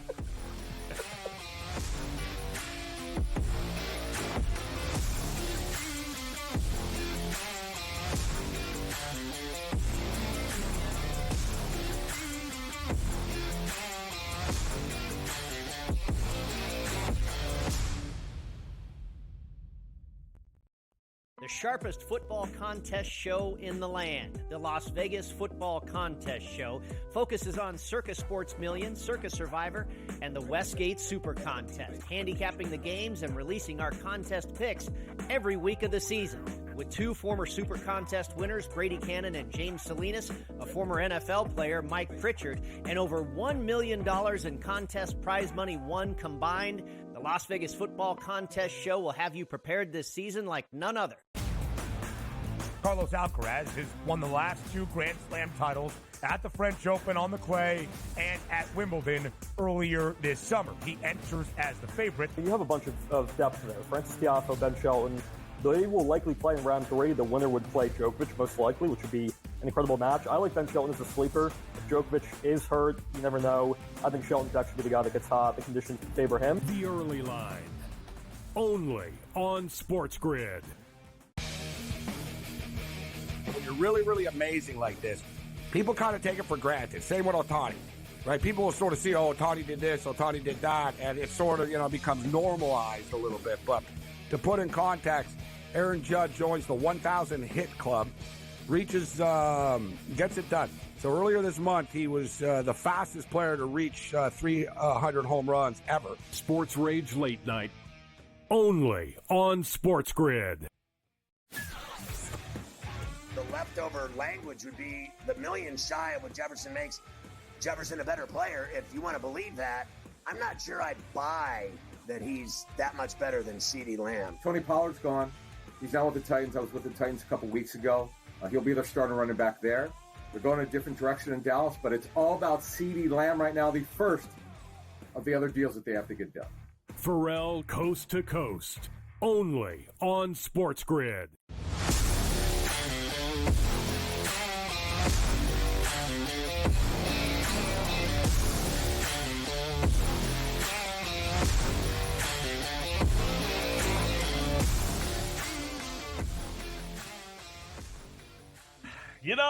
Sometimes the thinking is perfect, just absolutely perfect, but the execution is not. So, the thinking was you're going to have a strike to start the bottom or top of the third inning because you're going to have the bottom of the order up, and who wants to fool around with guys hitting 210 if they're lucky, right? Right. Top of the third inning, Marlins number 9 hitter, some guy named Fortis, is leading off the inning. Perfect, right? Just throw a strike, for goodness sakes. Groove one, Kyle Freeland.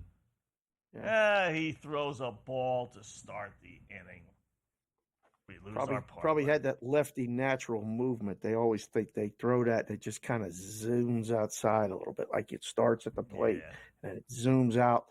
And Wetzel's first pitch at the bottom of third, strike isn't a strike, and now you're mad. And it's, I mean, the handicap's I right. 219.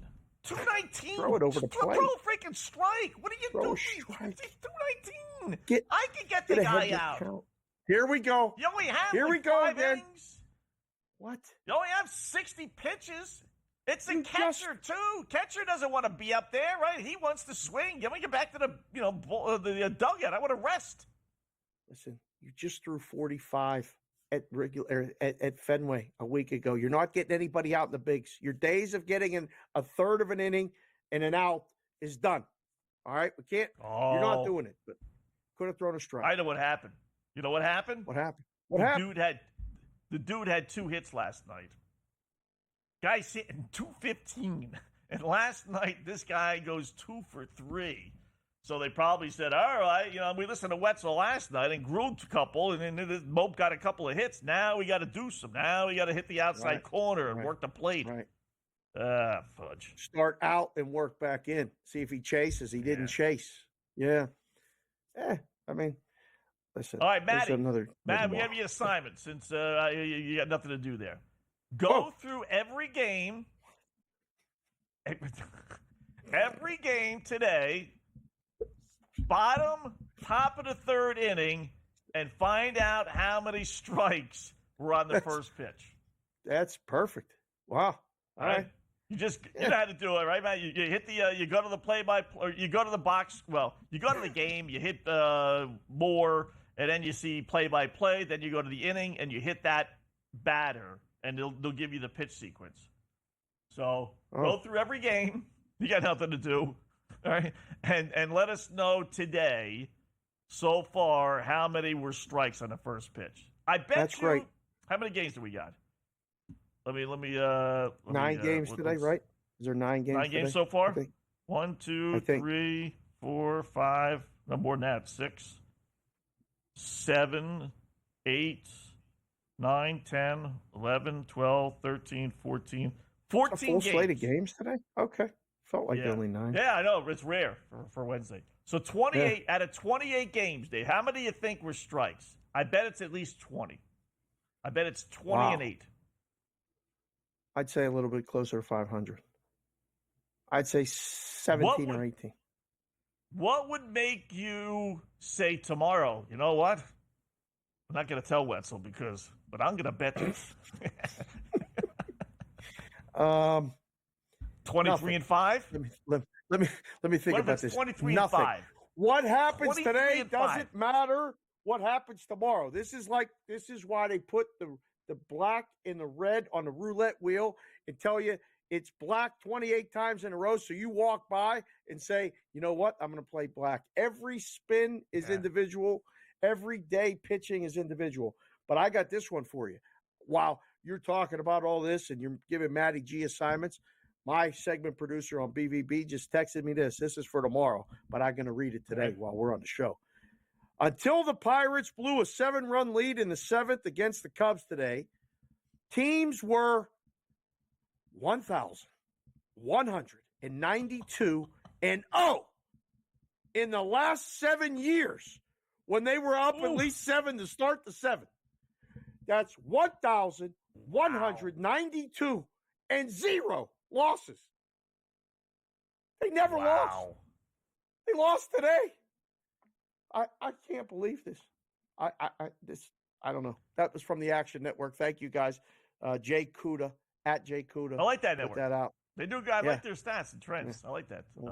Hey, at least you accomplished something, right? At least it's just not another loss. You actually, got your name in the record book today. No, right? I mean, if you're gonna lose, you might as well, get something out of it. What? 1,100 and what? 92. 1192. And make that 1192 and 1.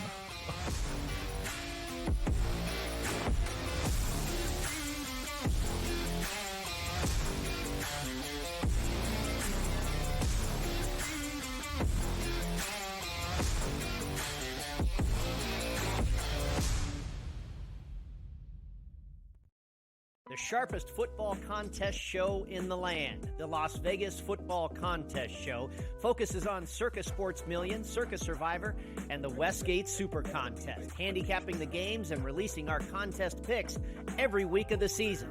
With two former Super Contest winners, Brady Cannon and James Salinas, a former NFL player, Mike Pritchard, and over $1 million in contest prize money won combined, the Las Vegas Football Contest Show will have you prepared this season like none other. Carlos Alcaraz has won the last two Grand Slam titles at the French Open on the clay and at Wimbledon earlier this summer. He enters as the favorite. You have a bunch of depth there. Francis Tiafoe, Ben Shelton.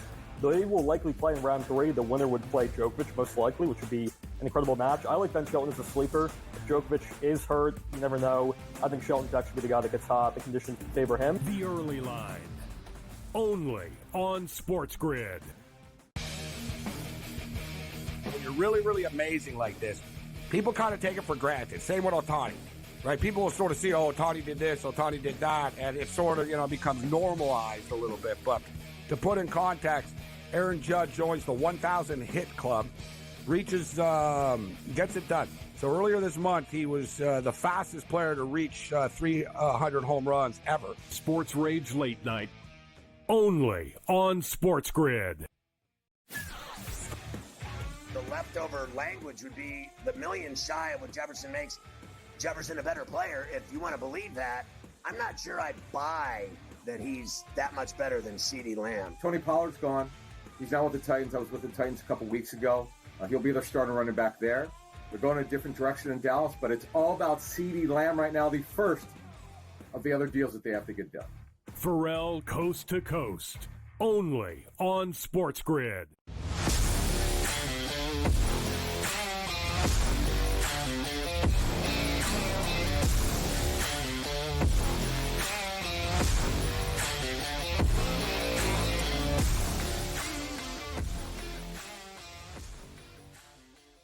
All right, welcome back. InGame Live, PrimeTime on the grid, making some money, having some fun. I think we do a pretty good job of having fun and making money because the Texas Rangers are now leading the Chicago White Sox 3-2. Right? That's why we said don't wait. Don't put that in. It was plus 160, right? 170, Dave, right? I mean, why get greedy?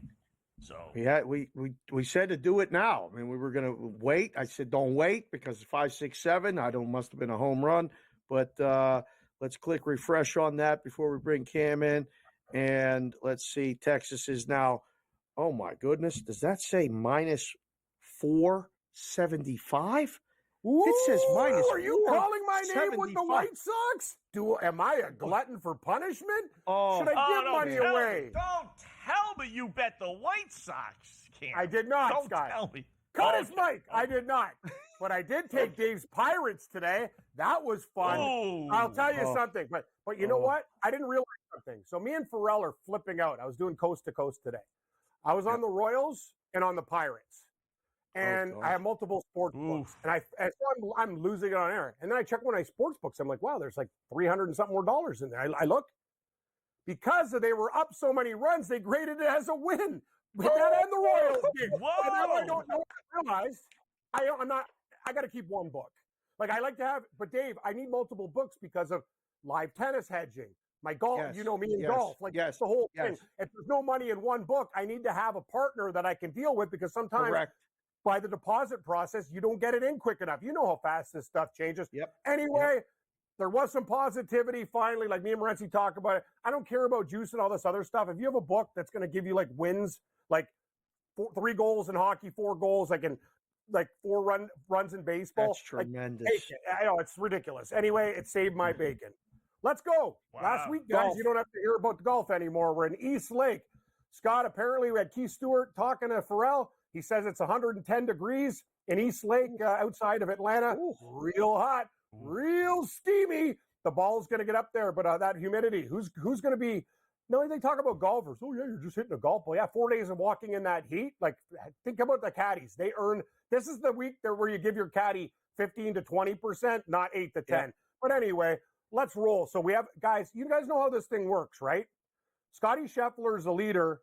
He starts at 10. And then in order, it goes Scheffler -8, Hideki -7, Keegan Bradley -6, Aberg 5, and then all the rest are in groups -4, -3, -2, -1 to even. So he basically has a 10 shot on the guys that just got in and 2 shots on the second place player. This is what we're going to do. Xander Schauffele played really great last week. Actually, I didn't like, for the first time, Scotty Scheffler doesn't look like he's really running out of gas. So I'm going to go do this, guys. I don't care. He's got 2 shots. You can either do it 2 ways. There's a 72 stroke play, which I'll get to with my picks, but these are outright picks with, as it stands now, strokes involved at the start of the tournament.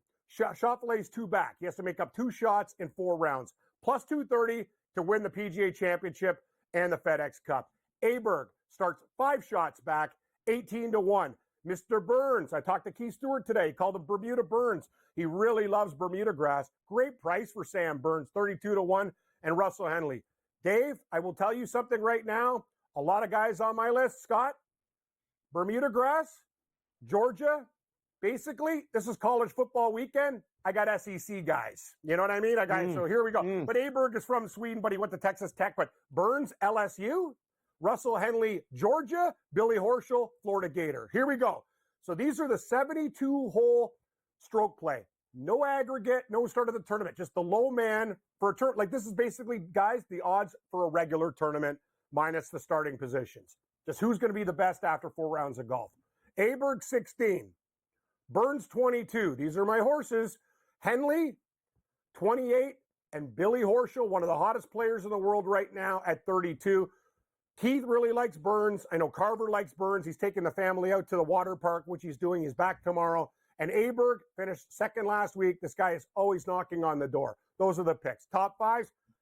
I got my eggs and all in these baskets. Plus 140 for a top 5 for my Swedish friend who's a Red Raider. Colin Morikawa might not win, but he's always hovering around the leaderboard at 150. And Sam Burns is a Bermuda god at plus 180. Top 10s.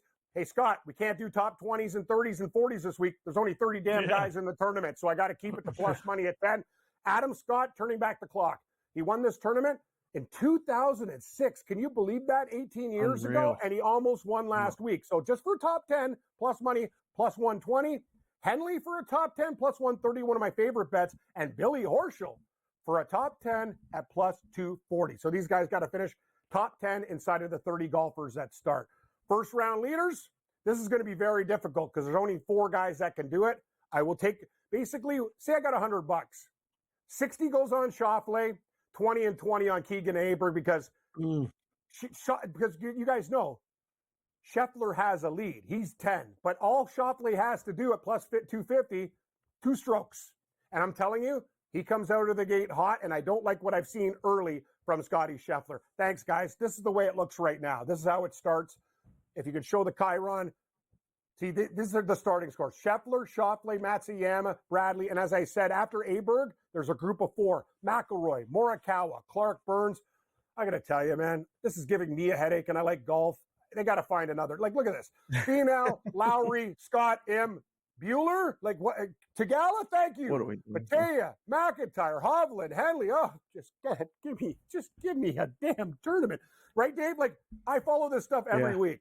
And I talked to Keith Stewart and a couple other guys, even Smiley Kaufman, who comes on the network. Carver talks to him. I don't think a lot of people like this thing, but they can't find a format that works better because you have to make it like NASCAR, get guys in the playoffs, whatever. I don't know what I would do. Maybe just take the top 50 guys and, like, I don't know. Like, people care about majors in golf. They care about the Ryder Cup.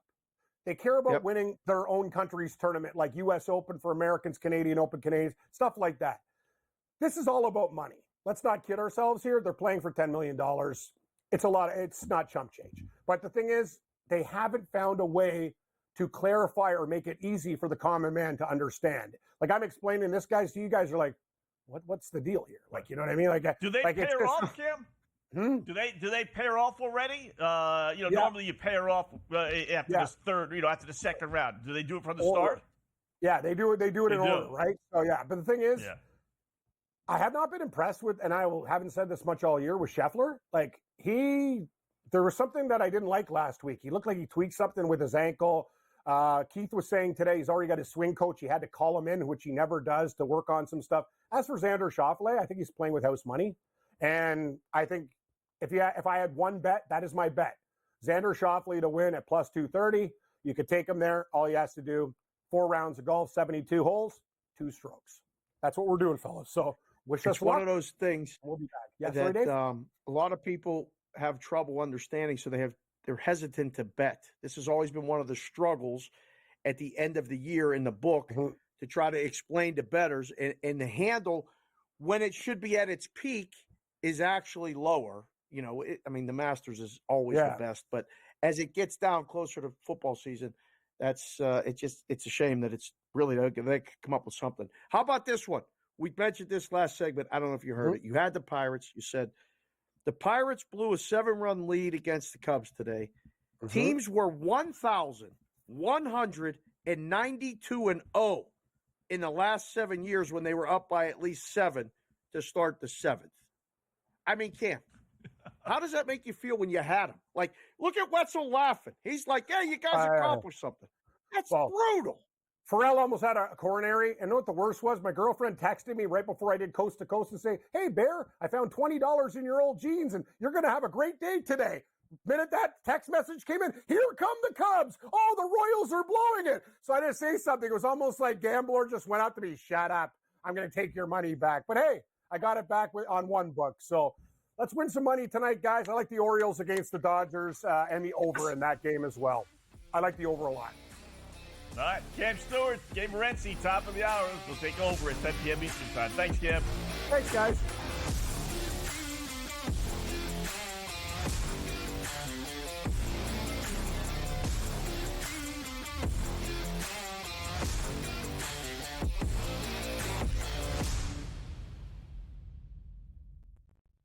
The sharpest football contest show in the land, the Las Vegas Football Contest Show, focuses on Circus Sports Million, Circus Survivor, and the Westgate Super Contest, handicapping the games and releasing our contest picks every week of the season.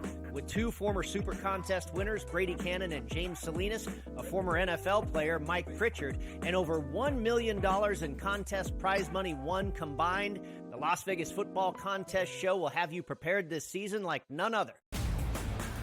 Carlos Alcaraz has won the last 2 Grand Slam titles at the French Open on the clay and at Wimbledon earlier this summer. He enters as the favorite. You have a bunch of depth there. Francis Tiafoe, Ben Shelton. They will likely play in round 3. The winner would play Djokovic, most likely, which would be an incredible match. I like Ben Shelton as a sleeper. If Djokovic is hurt, you never know. I think Shelton's actually the guy that gets hot. The conditions favor him. The early line, only on SportsGrid. When you're really, really amazing like this, people kind of take it for granted. Same with Ohtani, right? People will sort of see, "Oh, Ohtani did this, Ohtani did that," and it sort of, becomes normalized a little bit. But to put in context, Aaron Judge joins the 1,000 hit club, gets it done. So earlier this month, he was the fastest player to reach 300 home runs ever. Sports Rage Late Night, only on SportsGrid. The leftover language would be the million shy of what Jefferson makes Jefferson a better player. If you want to believe that, I'm not sure I buy that he's that much better than CeeDee Lamb. Tony Pollard's gone. He's now with the Titans. I was with the Titans a couple weeks ago. He'll be their starting running back there. They're going a different direction in Dallas, but it's all about CeeDee Lamb right now, the first of the other deals that they have to get done. Pharrell Coast to Coast, only on SportsGrid.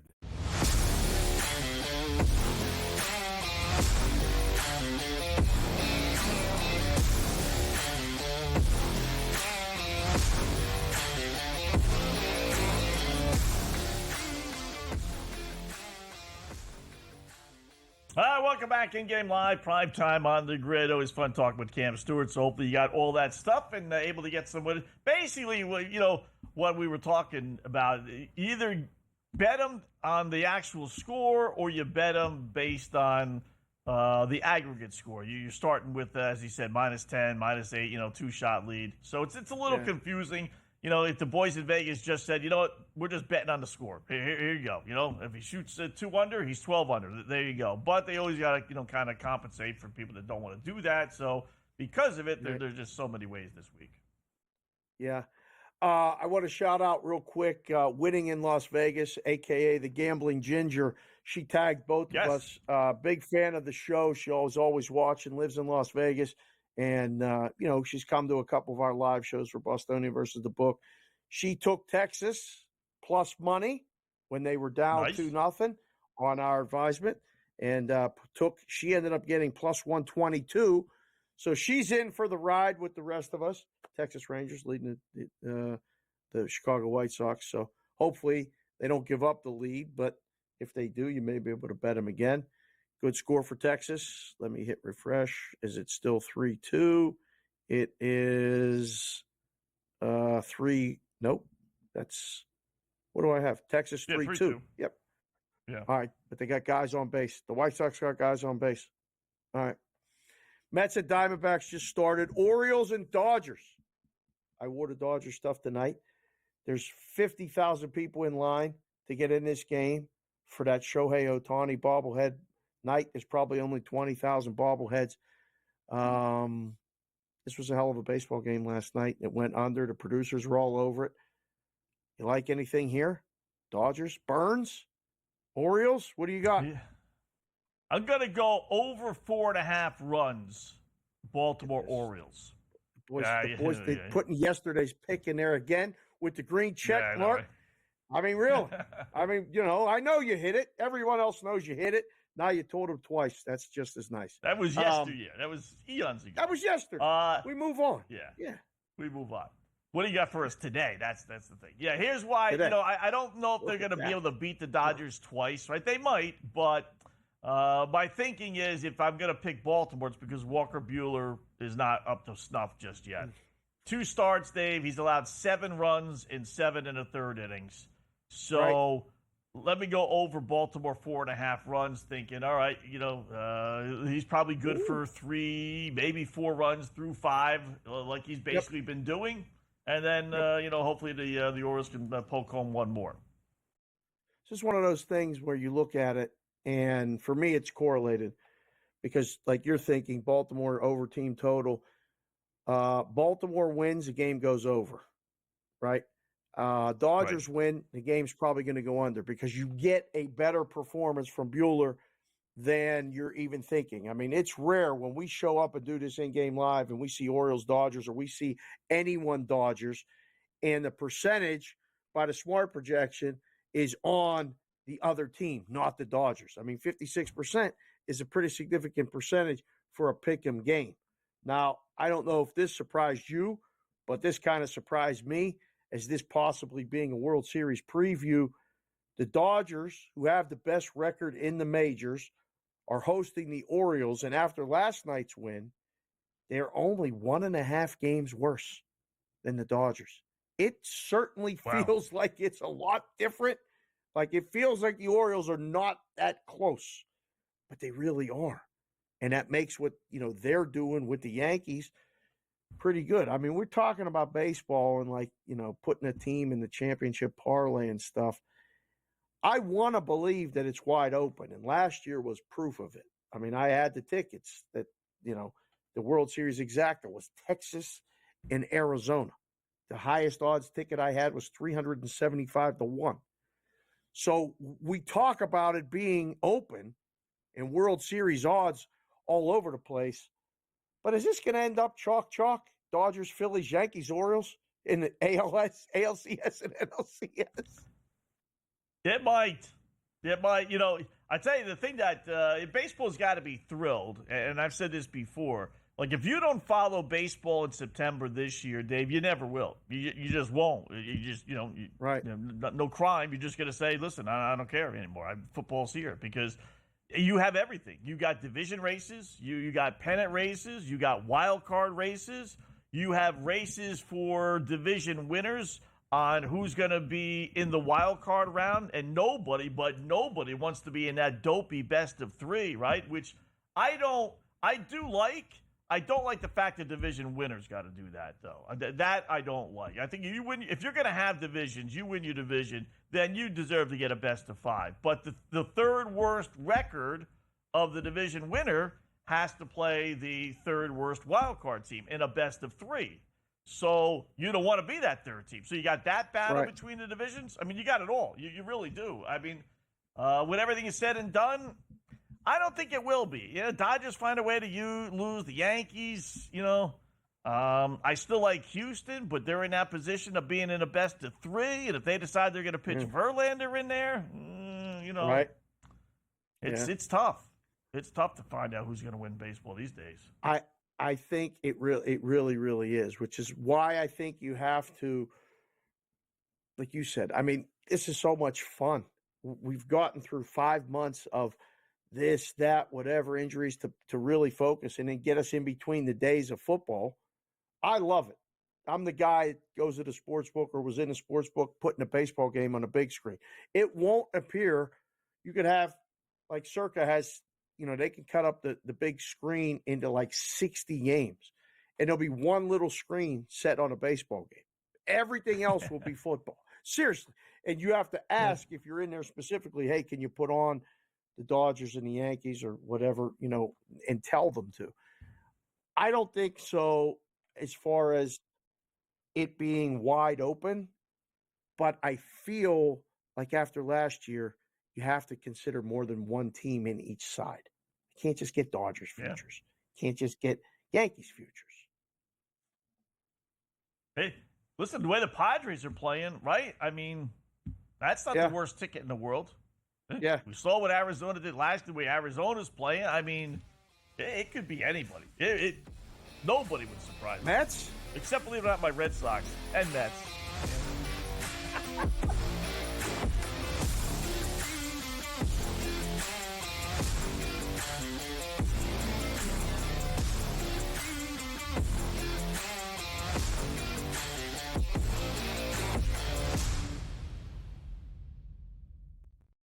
The sharpest football contest show in the land, the Las Vegas Football Contest Show, focuses on Circa Sports Million, Circa Survivor, and the Westgate Super Contest, handicapping the games and releasing our contest picks every week of the season. With 2 former Super Contest winners, Brady Cannon and James Salinas, a former NFL player, Mike Pritchard, and over $1 million in contest prize money won combined, the Las Vegas Football Contest Show will have you prepared this season like none other. Carlos Alcaraz has won the last 2 Grand Slam titles at the French Open on the clay and at Wimbledon earlier this summer. He enters as the favorite. You have a bunch of depth there. Francis Tiafoe, Ben Shelton. They will likely play in round 3. The winner would play Djokovic, most likely, which would be an incredible match. I like Ben Shelton as a sleeper. If Djokovic is hurt, you never know. I think Shelton could actually be the guy that gets hot. The conditions favor him. The early line. Only on SportsGrid. When you're really amazing like this, people kind of take it for granted. Same with Ohtani, right? People will sort of see, Ohtani did this, Ohtani did that, and it sort of, becomes normalized a little bit. But to put in context, Aaron Judge joins the 1,000 hit club, gets it done. So earlier this month, he was the fastest player to reach 300 home runs ever. Sports Rage Late Night. Only on SportsGrid. The leftover language would be the million shy of what Jefferson makes Jefferson a better player. If you want to believe that, I'm not sure I buy that he's that much better than CeeDee Lamb. Tony Pollard's gone. He's now with the Titans. I was with the Titans a couple weeks ago. He'll be their starting running back there. They're going in a different direction in Dallas, but it's all about CeeDee Lamb right now, the first of the other deals that they have to get done. Pharrell Coast to Coast. Only on SportsGrid.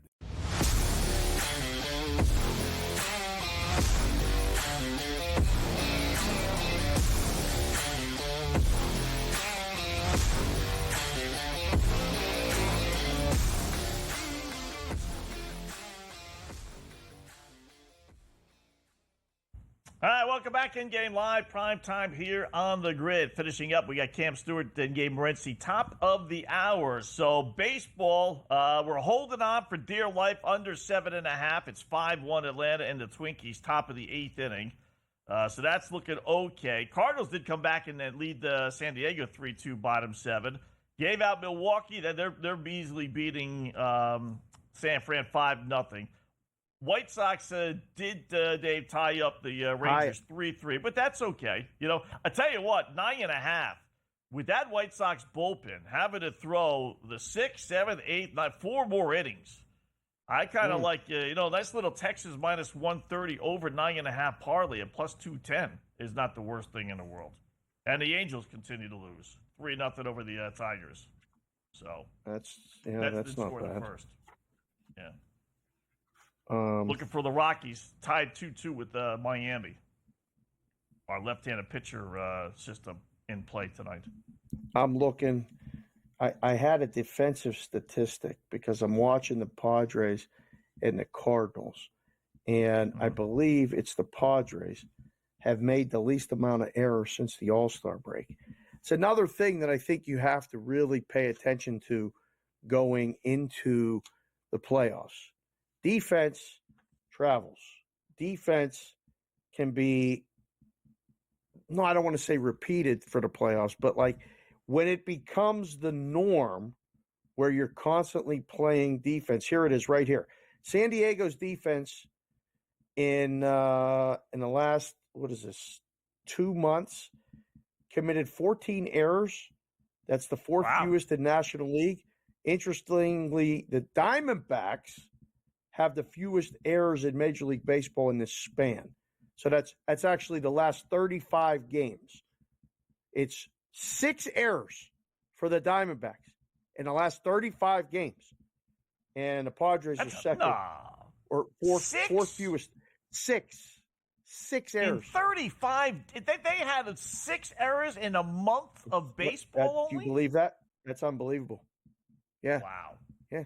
Straight from MLB Network. I've been doing a lot of work with the baseball because I know we're going to have to take some, a position and shots. But the more you look at it, I don't know how in the National League we don't just go Dodgers, Diamondbacks, Padres.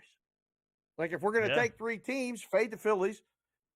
I'm still not buying the Brewers to win 3 series. I think the Brewers can win 1.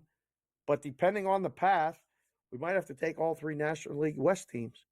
And in the American League, I mean, I want to put the Orioles in there. I do. I want the Orioles in there. Yeah. But a bullpen stinks, though. They got no closer. I know. That's the hard part. Yeah.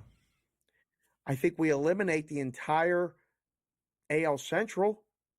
So we end up with Baltimore, Houston, and Yankees for the American League side. That's not bad.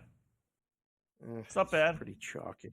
That's pretty. I heard a stat last week or earlier this week, one of the days.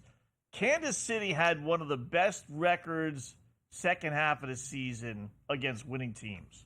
Like Cleveland had a losing record, Minnesota had a losing record. They were doing it, they were talking about the AL Central. But they had said Kansas City though actually had a winning record. So how about this? Breaking they're news. Not going to win the World Series though. Breaking news, 20-second timeout. I just got it from our esteemed producer, Matty George. You give this kid an assignment, and he gets it done. Okay? There you go. Currently, 13 first pitch strikes total from the current and finished games. There's only been 13. Right. So we're a little bit under. You went 20. We got 2 games left, right? No. Well, the Mets and the Arizona Diamondbacks haven't got to the 3rd inning yet. Orioles and Dodgers. You'll be on the train ride home. I'll be sure to text you when I'm watching the 3rd inning of the game. Orioles, Dodgers, see if we get strike. Maybe put together a little late night sweat parlay. Maybe. And what was the result? Don't bury the lead. No, there's only 13. Of all the games today, there were 13 times where there was a first pitch strike in the top of the 3rd or the bottom of the 3rd. Yeah, that's it. No. That's what the kid said. So it was 13 and 13? How about that? Yeah. You're not buying it? I got to do it myself. You don't. I got to do you're it myself that guy. now. See, You're I that got to do guy. it myself. You don't have Okay. Just because Doesn't Matty make George sense. said it, you're not buying it? Oh, okay. All right. No, just because I was thinking it was going to be 17, 18 or so. That's Right. why you're laying odds. You're minus 140 with it. So Go Good Rangers. show, boys.